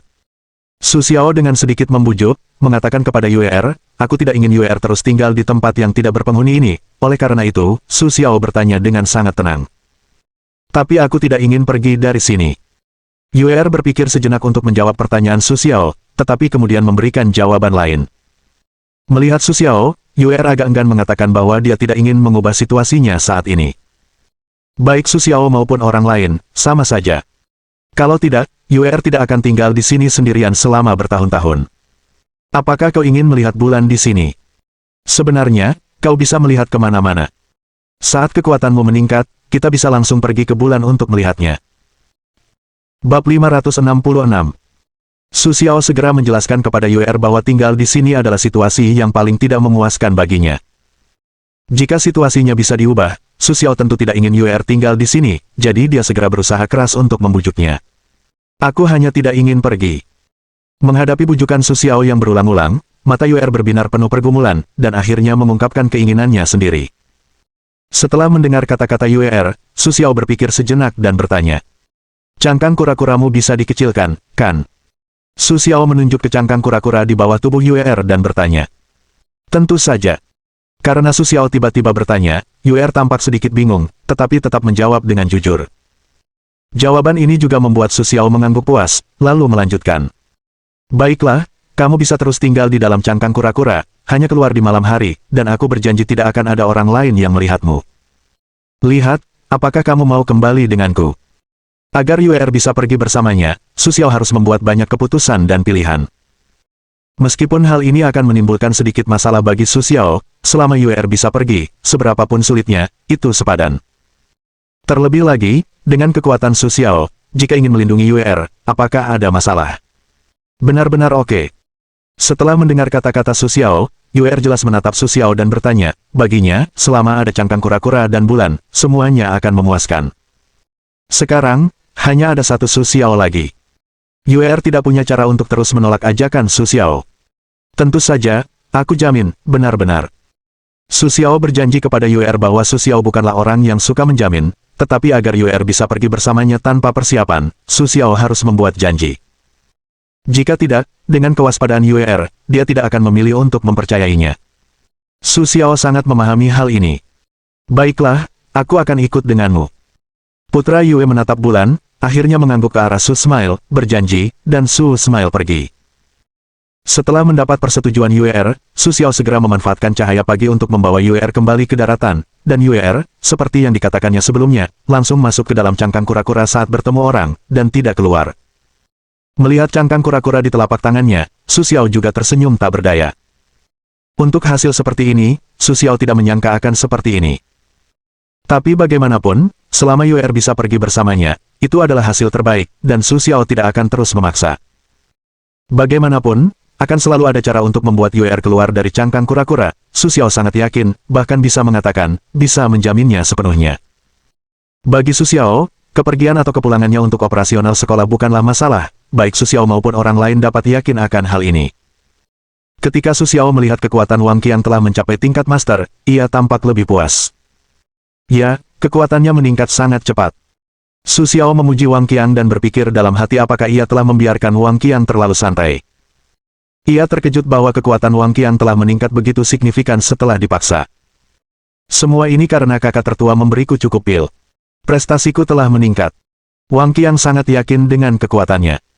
Tanpa pil-pil ini dan keahlian tingkat atas Su Xiao, ia khawatir ia tidak akan bisa naik pangkat bahkan jika diberi waktu 100 tahun lagi. Dapat dikatakan bahwa semua kekuatan dan situasinya saat ini berasal dari Su Xiao, yang juga membuat Wang Qiang lebih berterus terang kepada Su Xiao. Sepertinya kau telah menggunakan semuanya. Su Xiao tidak merasa tidak puas dengan hal ini. Lagi pula, pil-pil ini dibawa kembali untuk meningkatkan kekuatannya sepenuhnya. Selama kekuatan Wang Qiang meningkat, itu menunjukkan bahwa hal-hal ini masih berguna, yang membuat Su Xiao semakin puas. Meskipun belum sepenuhnya memuaskan Su Xiao. Jangan bicarakan ini, bos. Tabib tua telah datang ke sini, dan sekarang dia sedang mempelajari pil bersama Baisu. Wang Qiang tiba-tiba teringat sesuatu, dan segera menjelaskan kepada Su Xiao. Wang Qiang sangat memahami kekhawatiran Su Xiao. Dia tahu bahwa Su Xiao sangat peduli pada Yao Lao. Tentu saja, dia tidak akan mengabaikannya. Dia bahkan tidak berani membiarkan Yao Lao mengalami masalah apapun. Mendengar ini, Su Xiao hanya tersenyum kecil, mengangguk dan berkata, mari kita tunggu sampai Yao tua mempelajarinya. Sekarang, bagaimana kekuatan saudara-saudara di Qingbang ini? Berapa banyak dari mereka yang telah mencapai tingkat master? Su Xiao juga berpikir apakah sudah waktunya untuk pergi ke surga selatan, dan sebagian besar orang di geng hijau, Su Xiao juga berencana untuk membawa mereka. Tentu saja, dia juga ingin menanyakan tentang kekuatan mereka. Separuh dari mereka telah memenuhi persyaratan bos. Bos, apakah Anda ingin melihat situasi mereka? Wang Qiang dengan cepat menyerahkan daftar itu kepada Su Xiao, agar Su Xiao dapat memeriksanya dengan saksama. Bagaimana dengan situasi spesifik orang-orang ini? Dalam hal ini, Su Xiao tentu saja tidak akan menolak sedikit pun, segera mengambilnya dan memeriksanya. Su Xiao segera bertanya kepada Wang Qiang, di antara orang-orang ini, siapa saja yang bersedia ikut denganku ke Nantianji, tanyakan satu persatu. Kau harus tahu bahwa mereka yang mengikutiku tidak bisa kembali dalam waktu singkat. Kau harus menjelaskannya dengan jelas. Su Xiao menatapnya dengan sederhana. Dia mengenal semua orang di dalamnya dengan baik, dan tidak banyak orang yang tidak terduga. Tentu saja, dia tidak akan terlalu terkejut. Dalam waktu singkat. Itu beberapa tahun, bos. Bisakah kau memberiku angka yang akurat? Mendengar kata-kata Su Xiao, Wang Qiang berpikir sejenak, lalu segera bertanya. Meskipun Wang Qiang memiliki beberapa ekspektasi untuk masalah seperti itu, dia tetap ingin mengetahui waktu spesifik dan kapan tepatnya. Menghadapi masalah ini, Su Xiao berpikir sejenak dan berkata, jika kekuatan mereka tidak meningkat dengan cepat, mereka akan kembali dalam 1 atau 2 tahun. Tetapi jika kekuatan mereka meningkat cukup cepat, mereka harus tinggal lebih lama. Dan kau tahu, di mana ada tempat baru, masih banyak tempat yang perlu dibuka oleh orang lain. Su Xiao tidak menyembunyikan idenya. Lagi pula, dia tahu ada beberapa hal yang tidak bisa dicapai. Terkadang, Su Xiao bahkan tidak tahu kapan saat seperti itu. Mendengar kata-kata Su Xiao, Wang Qiang segera berpikir, mengangguk serius kepada Su Xiao, dan berkata, bos, dalam hal ini, sekitar setengah dari orang-orang akan mengikuti kita di masa lalu, dan mereka yang sudah menikah tidak akan mengikuti kita dengan mudah. Seperti yang Anda ketahui, tidak ada kontak sama sekali dengan kita, dan kita tidak tahu situasi spesifik di sana. Terlebih lagi, hanya mungkin untuk bola-balik setahun sekali, dan mereka akan lebih memikirkan hal-hal seperti itu. Petik 2. Tidak apa-apa. Tidak apa-apa jika mereka lebih memikirkannya. Selain itu, saya tidak berniat untuk meninggalkan Green Gang di bumi. Anda harus tahu itu. Su Xiao tidak mengerti apapun dari kata-kata Wang Qiang. Bagaimanapun, Su Xiao tahu ada beberapa hal yang tidak bisa dicapai. Dan bahkan jika hanya 20% orang yang puas sudah cukup bagi Su Xiao. Lagi pula, dia tidak harus membiarkan semua orang mengikutinya. Setelah memastikan semuanya di sini, Su Xiao berencana untuk menemui Yao Lao. Jika memungkinkan, dia akan membawa mereka ke sana. Karena mereka ingin menjadi alkemis sejati, mereka harus pergi ke surga selatan. Jika tidak, tinggal di sini tidak mungkin. Kemudian Su Xiao datang ke tempat Yao Lao tinggal sementara. Melihat Yao Lao dengan sepenuh hati mengajarkan semua yang telah dipelajarinya kepada Atraktilodes Macrocephala, Su Xiao juga menggelengkan kepalanya tanpa daya. Bagaimana mungkin Su Xiao tidak mengetahui ide Yao Lao? Itu karena dia tahu bahwa dia akan merasa sangat tidak berdaya dengan tindakan Yao Lao. Setelah Yao Lao dan penelitian mereka, Su Xiao memberitahu satu sama lain tentang rencana pergi ke surga selatan, agar mereka tahu kapan harus pergi ke surga selatan. Setelah semua persiapan selesai, Su Xiao membawa sekitar 100 orang ke surga selatan. Fakta bahwa Su Xiao, dengan kelompok besar orang, ingin pergi ke surga selatan membuat semua orang sangat terkejut. Bisa dikatakan mereka terkejut dengan kekuatan King Bang. Sebuah guild yang telah berkembang selama beberapa tahun memiliki kekuatan tempur yang sangat tinggi tanpa disadari, dan kekuatan Su Xiao bahkan lebih tak terduga, yang membuat semua orang sedikit takut pada King Bang. Bahkan di Tiongkok, King Bang dapat dianggap sebagai guild terbesar, baik secara publik maupun rahasia. Bahkan keluarga Ye, keluarga kuno yang telah ada selama ribuan tahun, tidak mungkin melampaui keberadaan King Bang. Setelah mengetahui kekuatan spesifik dari kelompok pemuda itu, Ye Yu, pemimpin keluarga Ye saat ini, tidak dapat menahan senyum dingin, dan segera mengambil keputusan untuk melawan pengaruh kelompok pemuda itu di bumi. Menurutnya, karena Su Xiao berani membawa ratusan master kuat ke surga selatan, itu berarti kekuatan geng hijau di bumi jelas tidak cukup, jadi dia tidak akan melewatkan kesempatan bagus untuk melakukan aneksasi. Ketika organisasi aristokrat lainnya mengetahui berita itu, mereka semua berencana untuk duduk di pinggir lapangan dan melihat bagaimana geng hijau dapat menghadapi situasi seperti itu. Huda, yang tertinggal di bumi, tidak ragu untuk mulai menyerang Su Xiao sebelum dia pergi setelah mengetahui tindakan Ye. Su Xiao tentu saja dapat memperkirakan bahwa ketika dia membawa sebagian besar orang pergi, mereka yang siap bergerak menuju geng pemuda tidak akan melewatkan kesempatan bagus seperti itu. Bab 567. Tentu saja, hal itu menyisakan cukup banyak keuntungan bagi Huda. Bahkan jika dia cukup kuat untuk menghadapi alam spiritual, dia dapat memastikan geng hijau mundur. Bahkan keuntungan Su Xiao saja sudah cukup untuk membuat si harimau melawan balik. Tidak ada niat perhitungan mental. Dalam keadaan seperti itu, serangan keluarga Ye terhadap King Gang langsung dan sepenuhnya dihancurkan, dan bahkan keluarga Ye pun mengalami kerusakan parah. Hal ini membuat semua orang merasa tercengang.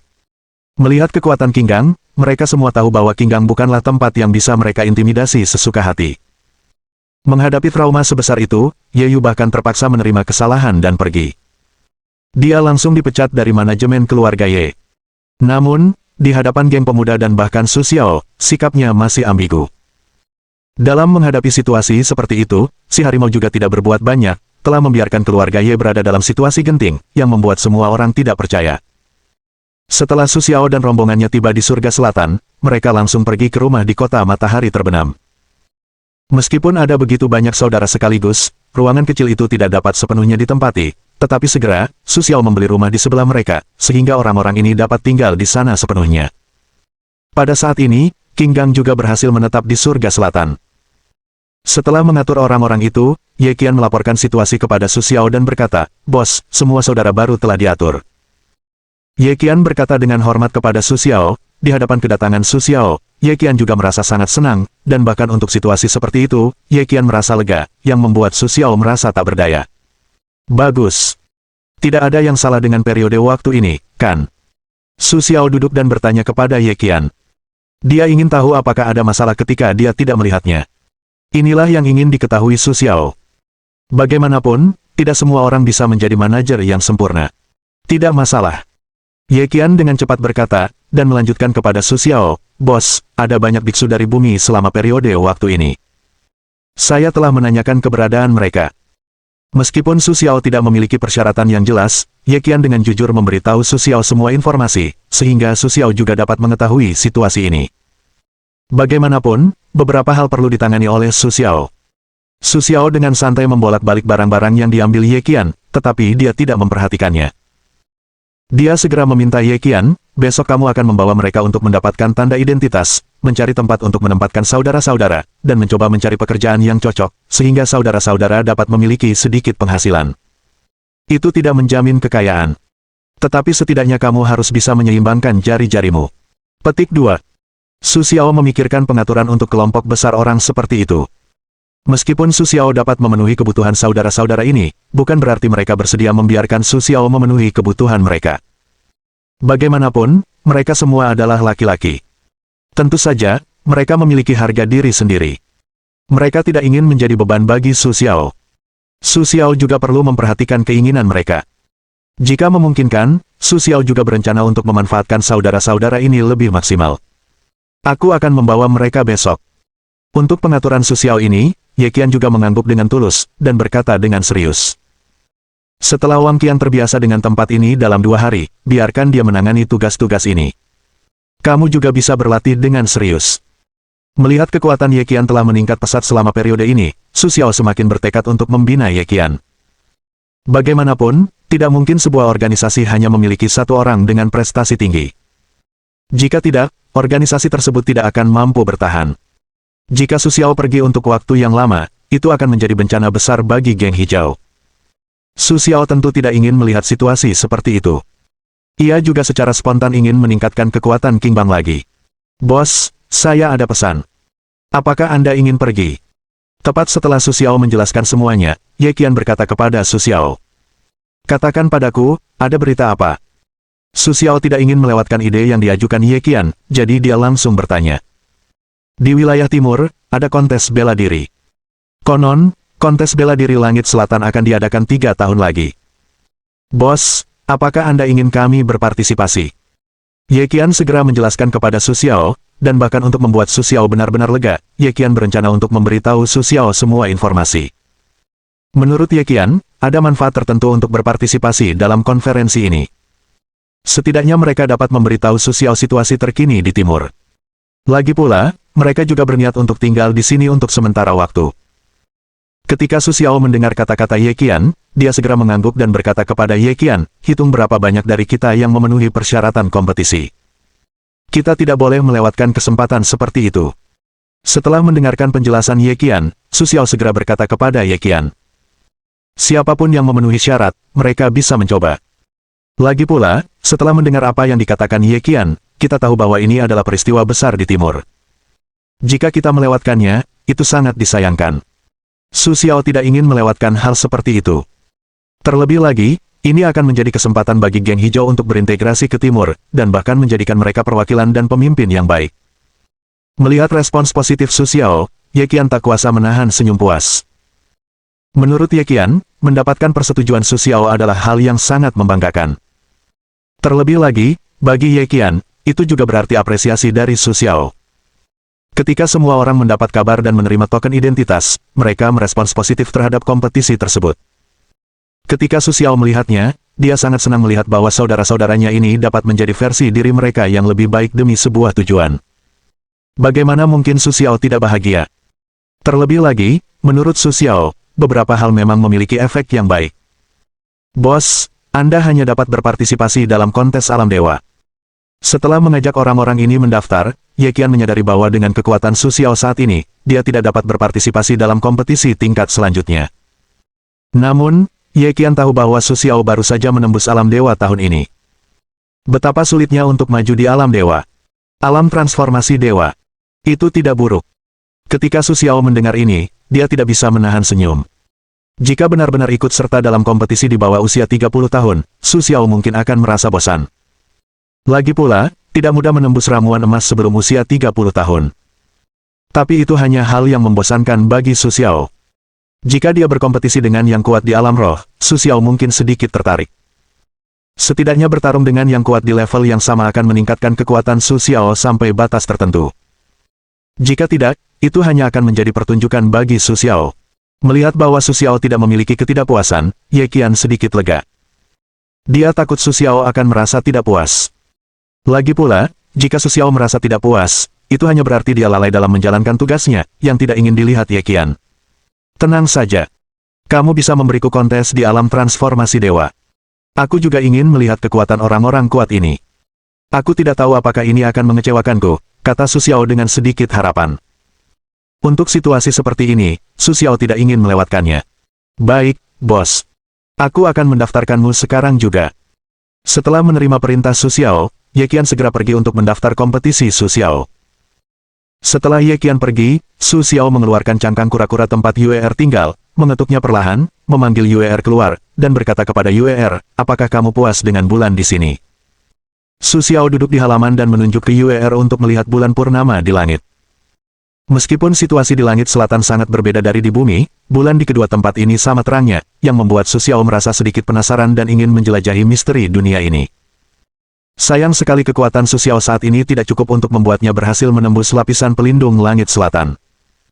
Dia meninggalkan langit selatan dan memandang bintang-bintang.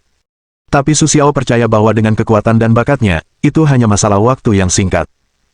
Bahkan Su Xiao merasa bahwa dia tidak akan jauh dari sana dalam sehari.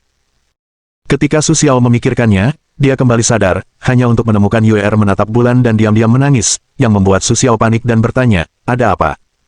Bukankah bulan ini normal? Membuat Yuer bereaksi begitu hebat, itu hanya masalah bulan. Apakah ada hal lain yang berbeda tentang bulan di langit selatan?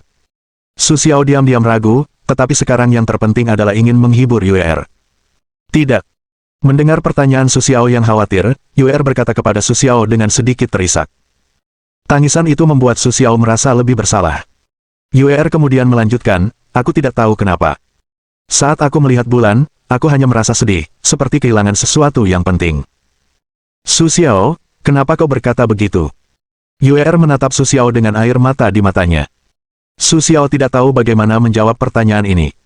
Bagi Su Xiao, hal-hal itu tidak penting. Selama Yuer tidak terus bersedih, itu sudah cukup.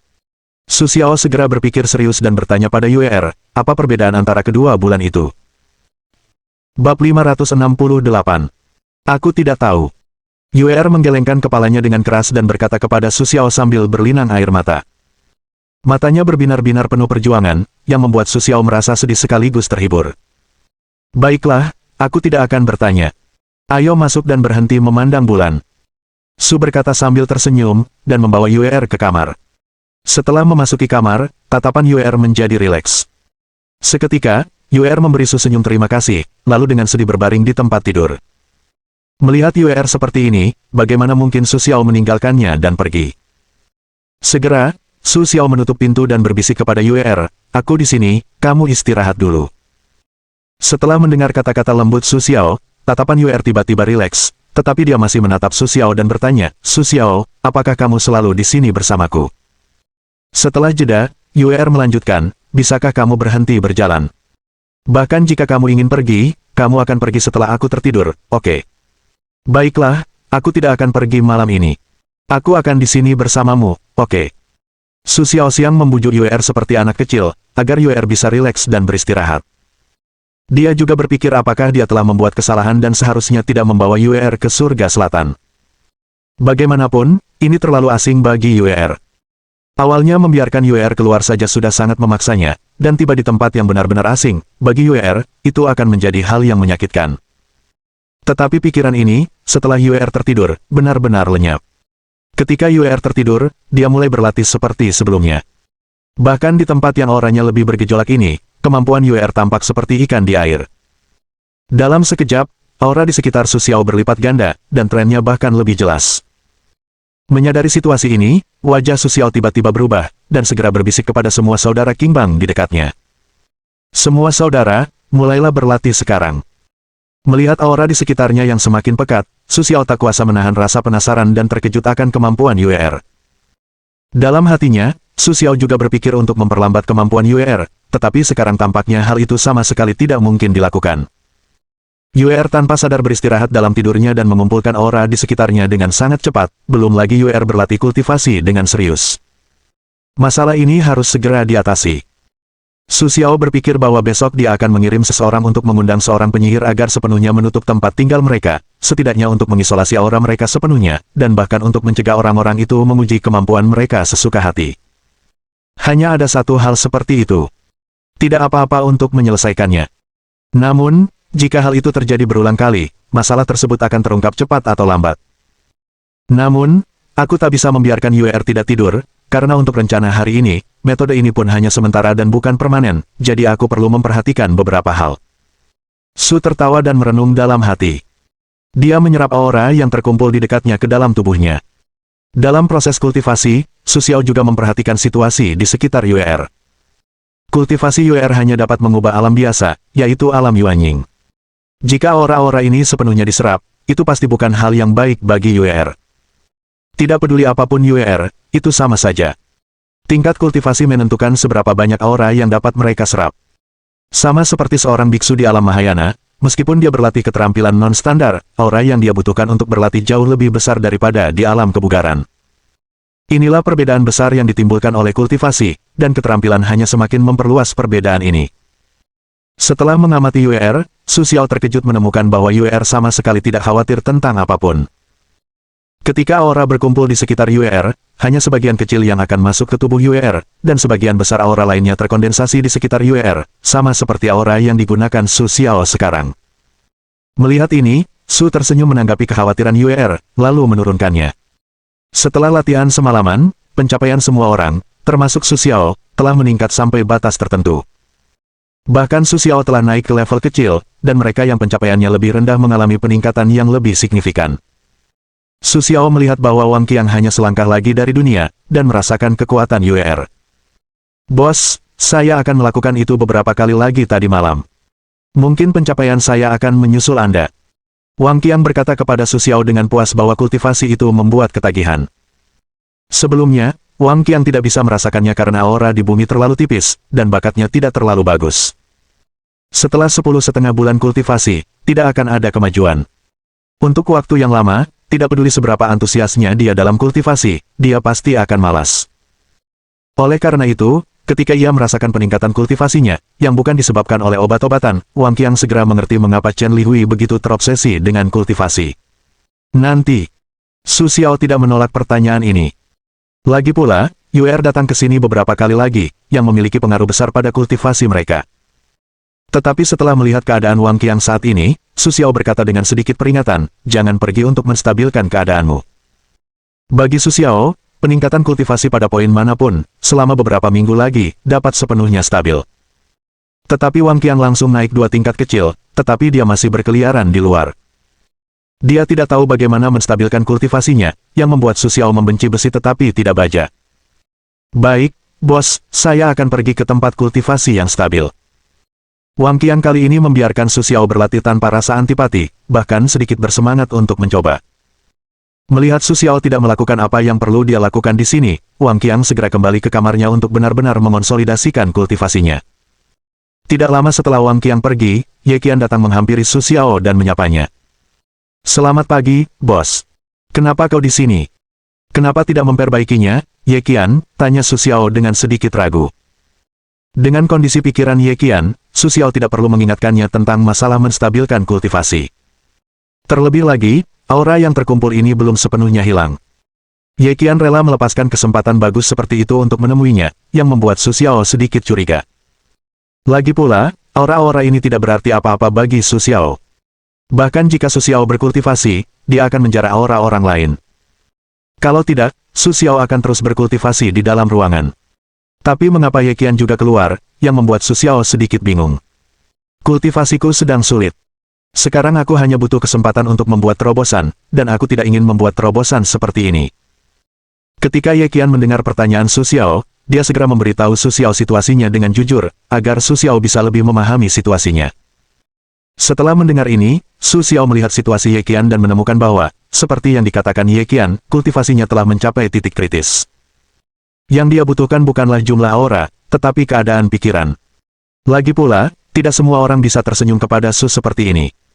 Hanya dengan menukar beberapa poin pengetahuan di sistem ini, Anda dapat menembus penghalang dengan aman, bahkan tanpa efek samping. Tetapi bagi sebagian besar biksu, bukanlah hal yang mudah bagi seorang bayi Yuan untuk menembus ke alam dewa. Bahkan beberapa orang mungkin tidak dapat melewatinya seumur hidup mereka. Apa yang bisa kulakukan untukmu? Su Xiao menatap Ye Qian dan bertanya. Su Xiao juga memiliki beberapa keraguan tentang kedatangan Ye Qian. Pada akhirnya, dia tidak akan mencari pengalaman terobosan. Sebelum Su Xiao kembali ke bumi, dia telah menukar lebih dari 10 salinan proses dan ide terobosan dari sistem tersebut, dan memberikannya kepada Ye Qian. Menurut logika, Ye Qian hanya perlu menemukan peluang terobosannya sendiri, dan kemudian dia dapat langsung menembus ke alam dewa. Aku di sini karena kejadian semalam. Ye Qian ragu sejenak, tetapi dia tetap mengatakan apa yang dipikirnya. Bagaimanapun, Su sangat baik padanya. Dia jelas bergabung dengan geng hijau di tengah jalan. Gaji Su Xiao di sini tidak lebih rendah dari gaji Wang Qiang. Anda bisa membayangkan apa yang telah Su Xiao lakukan padanya. Tentu saja, setelah melihat kemungkinan bahaya tersembunyi, Ye Qian segera berencana untuk memberitahu Su Xiao, agar Su Xiao dapat bersiap untuk menghindari masalah yang tidak terduga. Ceritakan padaku. Mengenai pendapat Ye Qian, Su Xiaodao masih setuju dan bersedia mendengarkannya. Dia segera menatap Ye Qian. Bos, beberapa gerakan yang Anda lakukan tadi malam terlalu besar. Bahkan saya tahu bahwa ada 5 kali lebih banyak aura daripada sebelumnya. Para praktisi sangat sensitif terhadap konsentrasi aura. Jika hal seperti itu terjadi berulang kali, mereka akan marah dan menatap kita. Ye Qian tidak khawatir tentang kemampuan Su Xiao untuk melakukannya lagi, tetapi yang dikhawatirkan Ye Qian adalah apakah hal semacam ini akan membuat orang lain menatap mereka. Kekuatan mereka masih relatif lemah sekarang. Jika mereka dengan gegabah membuat terlalu banyak keributan, mereka akan membuat orang-orang itu bertindak terhadap mereka. Itu juga masalah. Setelah mendengarkan kata-kata Ye Qian, Su Xiao tidak membantah apapun, jadi dia mengangguk kepada Ye Qian dan melanjutkan. Bab 569. Aku juga akan memintamu untuk mencari seorang penyihir untuk datang dan menutupi aura di sini sepenuhnya. Setidaknya jangan sampai mereka menyadari perbedaannya di sini. Su Xiao segera menyampaikan rencananya dan meminta Ye Qian untuk melakukan hal-hal tersebut. Lagi pula, dia sudah berada di sini cukup lama, dan dia tidak kalah tahu tentang hal ini dari orang lain. Kata-kata Su Xiao segera melegakan Ye Qian dan berkata kepada Su Xiao, "Bos, jangan khawatir. Aku akan segera pergi mencari ahli susunan untuk mengatur susunan." Setelah mendengar pengaturan spesifik Su Xiao, Ye Qian langsung merasa tenang. Selama Su Xiao yakin, Ye Qian tidak akan terlalu khawatir lagi. Kemudian mereka berdiskusi tentang masalah-masalah ini. Su Xiao, menyadari bahwa Putra Yue sudah bangun, segera memberi isyarat kepada Ye Qian untuk pergi. Dia cepat-cepat masuk, melihat wajah Putra Yue yang masih pucat saat ini, segera bertanya, "Putra Yue, bagaimana perasaanmu sekarang? Tidak nyaman?" Situasi Putra Yue saat ini membuat Su Xiao khawatir. Dia tidak bisa tidak memikirkannya.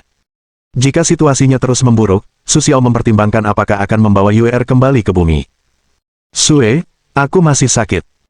Tepat di bawah tatapan khawatir Su Xiao, Yue tidak lagi menyalahkan dirinya sendiri, dan segera berkata kepada Su Xiao, dengan sedikit penolakan dan ketidakpuasan di matanya. Setelah Su Xiao melihat tatapannya, dia mengambil keputusan dalam hatinya. "Aku akan membawamu kembali." Setelah Su Xiao mengatakannya, dia juga merasa lega. Awalnya, membawa Yue keluar sudah membuatnya merasa bersalah, dan sekarang, juga membawanya ke surga selatan. Ini untuk Yue, itu lebih sulit untuk diterima. Karena Yue tidak dapat beradaptasi dengan situasi seperti ini, Su Xiao juga berencana untuk membawa Yue kembali. Jika ada hal lain di sini, kembalilah saat itu juga. Selain itu, Su Xiao tidak yakin untuk meninggalkan semuanya di bumi. Bagaimanapun, ini adalah fokus mereka. "Benarkah? Kapan kau akan kembali?" Mendengar kata-kata Su Xiao, Yue segera bertanya kepada Su Xiao. Karena hal seperti itu, Yue tidak ingin tinggal di sini. Bahkan Yue tidak ingin terus memaksakan diri. Dia segera memberitahu Su Xiao. "Besok, kita akan pulang besok." Su Xiao melihat penampilan Yue yang begitu menyedihkan, hatinya juga merasa sedih, dan segera berkata kepada Yue, "Jika bukan karena ada beberapa hal yang belum dijelaskan di sini, Su Xiao ingin langsung membawa Yue kembali. Jika tidak, Su Xiao tidak tahu harus berbuat apa." Setelah mendapat janji dari Su Xiao, Yue tidak terus memaksa Su Xiao, dan segera kembali ke cangkang kura-kura. Dia juga berencana untuk tidak keluar sampai dia kembali ke bumi dan tempat yang biasa dia tinggali. Su Xiao tentu tahu apa yang dipikirkan Yue, namun, dia tidak keberatan. Setelah mengirim Yue masuk, dia langsung pergi menemui Ye Qian dan memberitahunya kabar bahwa dia berencana untuk kembali. Ye Qian tentu saja tidak akan keberatan dengan pengaturan Su Xiao. Dia segera memberitahu Su Xiao semua pengaturan, agar Su Xiao dapat bersiap. Su Xiao telah mengatur semuanya secara kasar, langsung bersama Yue sekali lagi datang ke tempat ujian, berniat untuk melewatinya, lalu kembali ke bumi. Secara umum, hanya ada 2 kesempatan untuk masuk dan keluar dari tempat ujian setiap tahun, tetapi aturan ini tidak terbatas pada mereka yang kuat di atas alam dewa. Dengan kekuatan mereka yang kuat di atas alam dewa, mereka dapat langsung merobek penghalang di luar tempat ujian dan langsung masuk. Meskipun ujian ini telah berlangsung cukup lama, Su Xiao dapat langsung masuk selama dia mau, bahkan tanpa persetujuan siapapun. Segera, Su Xiao langsung masuk ke dalam, melihat suasana yang familiar ini, Su Xiao juga merasakan perasaan terharu dan tak berdaya yang tak dapat dijelaskan. Berjalan di hutan hijau yang rimbun, Su Xiao tersenyum tipis, telah sampai di bagian terdalam, berniat untuk pergi ke pemancar paling timur. Saat berjalan menuju tempat yang agak terbuka, Su Xiao tiba-tiba mendengar suara gaduh, yang membuat Su Xiao mendekat. Siapa kau? Juga seorang biksu dari dunia kecil bumi. Seorang pria dengan pedang di tangan kanannya, menatap kedua wanita berbaju t-shirt di depannya dengan tatapan dingin, sedikit meremehkan dan menghina. Bumi kami bukanlah dunia kecil. Kalian adalah tempat ketidaktahuan. Setelah pria itu mengatakan itu, gadis di sebelah kiri, dengan wajah angkuh, segera membantah dan mundur. Melihat tatapan pria itu, dia juga merasa tidak puas. Gadis di sampingnya, dengan wajah dingin, menatap pria di seberangnya dan pria yang tergeletak di tanah yang tidak tahu apakah masih hidup atau tidak. Su tidak bisa tersenyum sejenak, dan kemudian dia tahu apa yang terjadi di lapangan. Itu hanyalah para biksu yang menyukai kecantikan kedua wanita itu dan ingin melakukan sesuatu, tetapi tidak ingin diberi pelajaran oleh mereka. Pada akhirnya, dia tidak mendapatkan akhir yang baik. Melihat ini, Su Xiao tidak merasa iba, bahkan membenci situasi seperti itu. Jika orang-orang ini tidak terlalu sombong, mereka tidak akan melakukan hal seperti itu. Oh, tapi orang rendahan dari dunia kecil berani berbicara seperti ini kepada kita. Sepertinya kalian benar-benar tidak ingin berada di surga selatan. Pria itu memandang kedua wanita itu dengan sedikit keserakahan, tetapi juga dengan penghinaan yang jelas dan tak henti-hentinya. Tatapan kontradiktif yang tidak normal itu langsung disadari oleh kedua wanita itu. Segera, mereka memandang pria itu dengan sedikit kewaspadaan. Wan Jianzong, itu bukan klan teratas. Kita tidak perlu takut. Gadis itu berkata dengan sedikit keras kepala, meskipun untuk apa yang disebut Wan Jianzong, dia tidak berani melakukan sesuatu yang gegabah, tetapi agar tidak kehilangan terlalu banyak harga diri, bahkan jika itu buruk, gadis itu tidak berniat untuk memaksakan diri. Di samping gadis yang acuh tak acuh itu, saat ini telah mengawasi pria itu dengan waspada, ketika ada sesuatu yang salah dengan pria itu, langsung menebas dengan pedang. Aku akan membiarkanmu melihat apakah Wan Jianzong adalah sekte teratas. Mendengar kata-kata gadis itu, dia langsung menusuk luka pria itu. Untuk Wan Jianzong, dia memiliki kekuatan sekte teratas, tetapi dia tidak bisa dijadikan sekte teratas. Ini membuat mereka semua merasa sangat marah. Dia mengatakan kepada orang lain bahwa mereka bukan sekte teratas. Namun, kedua wanita ini berani mengatakan hal seperti itu. Pria itu segera memberi mereka satu hal dan menyuruh mereka menusuknya. Tetapi sebelum pedang pria itu mengenai mereka, dia dihentikan oleh wanita yang menunggunya. Kemudian dia mengangkat ujung pedang dan menjatuhkan pedang pria itu ke tanah. Melihat pemandangan ini, gadis di sebelahnya tak kuasa menahan tawa dan berkata, ini masih Jian Xiu. Aku bahkan tidak bisa memegang pedang. Ini Jian Xiu. Jelas, dia tidak peduli dengan yang disebut murid Wan Jianzong. Awalnya, setelah pedangnya dijatuhkan, wajah pria itu sangat jelek. Ditambah dengan sindiran gadis itu, wajah pria itu menjadi semakin jelek. Melihat mereka, seolah-olah mereka akan memakan orang. Tiba-tiba, tanpa ada yang menyangka, tangan kanan pria itu segera menaburkan bubuk perak, seketika menghalangi pandangan kedua wanita itu. Memanfaatkan kesempatan ini, pria itu mengintimidasi mereka dan langsung menghentikan kedua wanita itu. Melihat kedua wanita yang tidak bisa bergerak saat ini, wajah pria itu tiba-tiba menunjukkan seringai ganas. Di bawah tatapan ketakutan gadis itu, dia berkata dengan lemah, sekarang aku tahu bagaimana kalian bisa membantahku. Melihat pria itu dipaksa dengan cara seperti itu, gadis itu sangat terkejut. Bahkan wanita di sebelahnya pun tidak menyangka bahwa biarawan yang mengaku sebagai biksu pedang akan melakukan hal sekejam itu. Ketika dia merasakan semangatnya perlahan hilang dari tubuhnya, wajah mereka menjadi semakin muram. Kau sama sekali bukan Jian Xiu. Bahkan dalam situasi berbahaya seperti itu, gadis itu tidak ingin marah. Dia segera berkata dengan sedikit sarkasme yang menghina, kau masih meremehkan kami. Jika kau pergi ke tempat perbaikan pedang, kau tidak bisa mengalahkan kami dari dunia kecil, tetapi kau masih menggunakan cara keji seperti meracuni. Bahkan jika kau seorang pria, kau bukan. Gadis itu sangat jelas, mereka jatuh ke tangan orang ini, sama sekali tidak akan mendapatkan akhir yang baik. Dalam hal ini, jadi gadis itu juga tidak lagi sopan dan terus menghina Dot dan wanita di sampingnya juga tidak keberatan dengan teguran gadis itu. Menghadapi perlakuan kasar gadis itu, pria itu tertawa marah dan langsung berkata kepada kedua wanita itu dengan tatapan menghina, akan kubilang, apakah aku laki-laki sejati? Setelah itu, dia berjalan perlahan ke arah kedua gadis itu. Menyadari tindakan dan niat pria itu, gadis yang selama ini berani pun kini sedikit takut. Apapun yang terjadi, menghadapi hal seperti itu, tidak ada yang bisa menghindar. Terlebih lagi, tidak ada yang tahu apa yang akan dilakukan oleh bajingan-bajingan ini. Sekarang kau tahu bagaimana rasanya takut. Melihat wajah pucat gadis itu saat ini, pria itu menatap gadis itu dengan sedikit mengejek dan bertanya perlahan. Tetapi sebelum pria itu sempat mendekati gadis itu dan melakukan sesuatu, sebuah ranting tiba-tiba muncul dari belakangnya dan menusuk tenggorokannya. Pria itu hanya merasakan hawa dingin di lehernya dan langsung jatuh ke tanah. Dia tidak tahu apa-apa. Su Xiao, yang mengikutinya, segera melangkah maju dan mengabaikan pengetahuan pria itu tentang lautan dan dantian, sepenuhnya menghancurkan kemungkinan kebangkitan pihak lain. Setelah berurusan dengan para bajingan itu, Su Xiao menatap kedua wanita yang tergeletak di tanah. Bab 570. Aku mengerti mengapa kedua orang itu tiba-tiba saling menginginkan. Meskipun wajah gadis yang lebih muda masih sedikit kekanak-kanakan, dia tidak bisa menyembunyikan wajahnya yang cantik dan lembut. Dia bahkan memiliki sedikit sifat imut dan ramah seperti gadis tetangga. Dia baru saja mendengar hinaan Su Xiao, tetapi dia tidak berpikir bahwa dia adalah wanita yang lembut dan murah hati.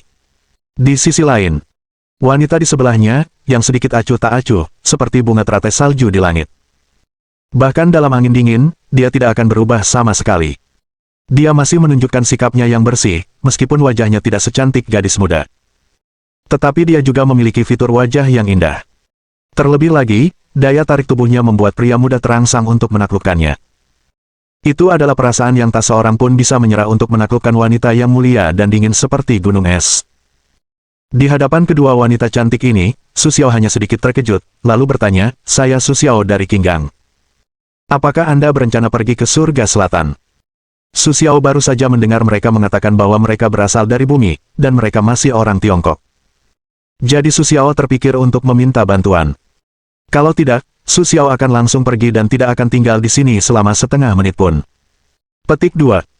Lagi pula, Su Xiao tidak menyukai biksu yang mengaku sebagai guru Wan Jianzong itu. Sikapnya begitu tabu sehingga dia merasa sakit di matanya. Dia langsung ingin membunuhnya. Bagaimanapun, hal semacam ini tidak dapat ditoleransi oleh Su Xiao. Pemimpin geng hijau, Su Xiao. Menghadapi perkenalan diri Su Xiao, wanita dingin di sebelahnya tidak berubah sedikit pun bahkan ketika menghadapi pemandangan seperti itu. Saat ini, dia tidak bisa menahan diri untuk menunjukkan ekspresi terkejut. Jelas, identitas Su Xiao adalah hal yang luar biasa bagi mereka. Dan gadis itu, saat itu, bertanya kepada Su Xiao, "Apakah Anda Su Xiao, yang mendirikan perguruan tinggi Xiuzhen? Benarkah Anda? Saya tidak menyangka akan bertemu langsung dengan Anda." Wajah gadis itu penuh dengan kegembiraan dan antusiasme, meskipun saat itu ia tidak bergerak, wajahnya juga menunjukkan ekspresi yang sangat hidup. "Ini saya. Saya hanya tidak tahu harus memanggil kalian berdua bagaimana." Su Xiao menanggapi kegembiraan gadis itu, dan langsung tersenyum sambil bertanya.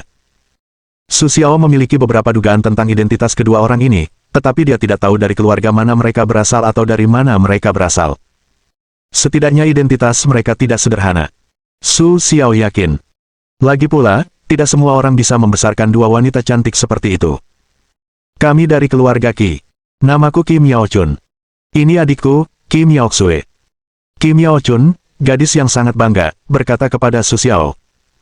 Jelas, dia sangat bangga dengan identitasnya. Kim Yao Xue di satu sisi, awalnya ingin menghentikan mereka, tetapi tidak ingin membiarkan Kim Yao Chun mengungkapkan asal-usul mereka sebelum terlambat. Mengenai penampilan kedua wanita itu, Su Xiao tentu saja tidak melewatkannya, segera sambil tersenyum berkata, "Dari keluarga Qi, tidak heran bisa membesarkan dua biksu yang begitu kuat." Su Xiao tentu tahu bahwa bagi para biksu, penampilan adalah hal sekunder, dan yang terpenting adalah kultivasi mereka. Selama kultivasi mereka tidak lemah, mereka hanya menghargai kultivasi mereka, itu sudah cukup untuk persahabatan. Su Xiao belum perlu menjalin hubungan dengan mereka. Tetapi setidaknya itu bisa membuat kedua wanita itu sedikit lengah untuk sementara waktu, dan mereka tidak perlu terus memandang dirinya dengan tatapan anti pencuri yang umum seperti itu. Mendengar kata-kata Su Xiao, Kim Yao Xue, yang selalu acuh tak acuh, menunjukkan sedikit kepuasan. Terlebih lagi, Kim Yao Chun, yang selalu gembira, semakin sombong. Lehernya terangkat, seperti kucing yang selalu angkuh. Orang-orang tak bisa menahan diri untuk tidak ingin menyentuhnya. Setelah berbicara dengan mereka, Su Xiao mengetahui bahwa mereka berencana pergi ke surga selatan. Tetapi ketika mereka berada di tempat ujian, mereka bertemu dengan hal seperti itu. Tiba-tiba, mereka merasa sedih dan berencana untuk kembali ke bumi. Mendengar jawaban tergesa-gesa mereka, Su Xiao terkejut, tetapi dia tidak banyak bicara. Dia hanya mengangguk kepada mereka dan berkata, "Jika kalian tidak keberatan, kalian bisa kembali bersamaku." Hanya saja kalian ingin kembali ke bumi. Yah, kami hanya tidak dapat menemukan jalannya. Atas usulan Su Xiao, baik Kim Yaoxue maupun Kim Yaochun merasa sangat setuju, dengan cepat mengangguk dan setuju. Kalau begitu ikutlah denganku. Su Xiao mengangguk kepada kedua orang itu dengan santai, lalu pergi ke susunan transmisi. Kedua wanita itu juga mengikuti Su Xiao, mengobrol dengannya dan berjalan perlahan. Su Xiao telah mendetoksifikasi kedua gadis itu sebelumnya, tetapi mereka masih sedikit lemah. Jadi ketika mereka mengikuti Su Xiao, mereka merasa enggan. Menyadari situasi ini, Su Xiao segera memperlambat langkahnya dan tidak ingin mereka mengikutinya. Lagi pula, Su Xiao tahu bahwa tidak mudah bagi mereka untuk mengimbangi dirinya. Tak lama kemudian, Su Xiao membawa mereka ke tempat pembawa pesan.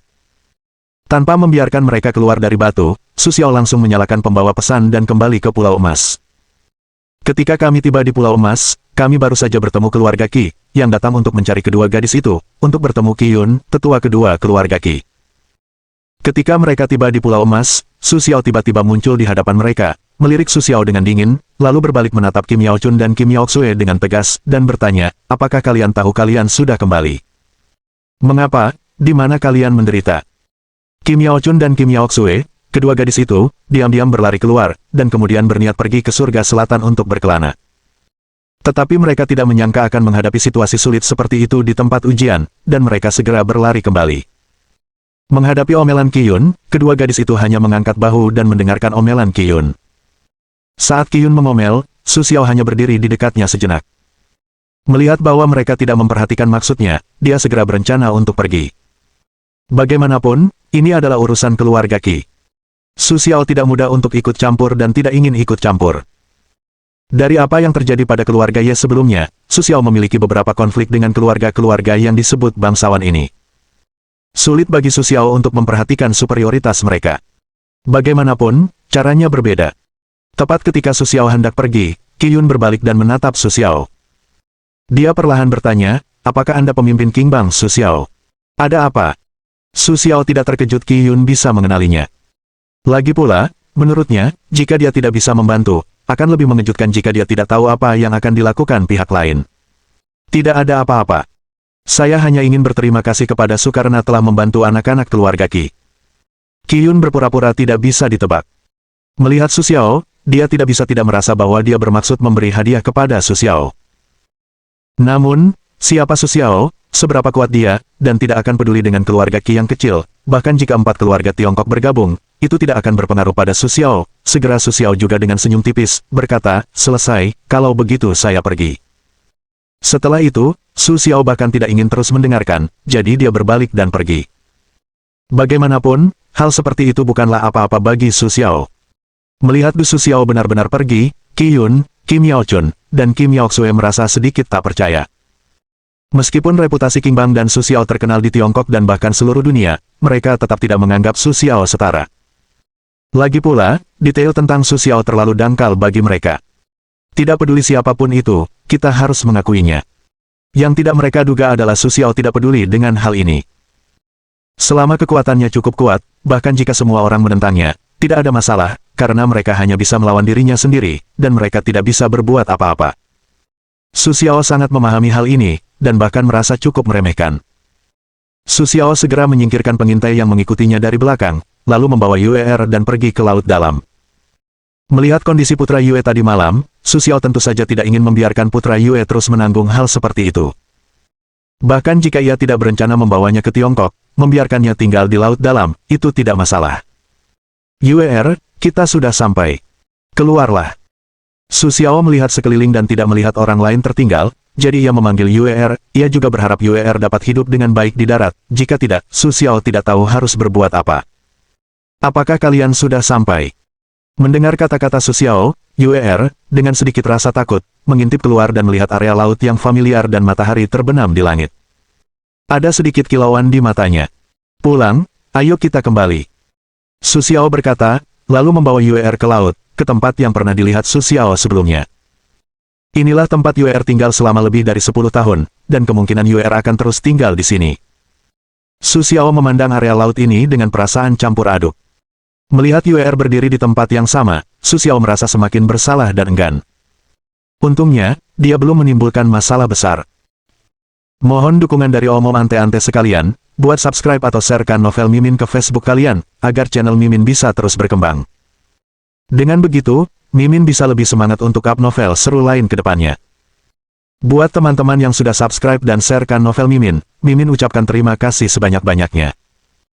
Sekiranya teman-teman menghadapi masalah video diputar dalam bahasa Inggris, coba tukar kepada bahasa Indonesia original melalui cara ini. Semasa mendengarkan, pencet tombol setting di atas kanan video, pilih audio track dan tukar bahasa.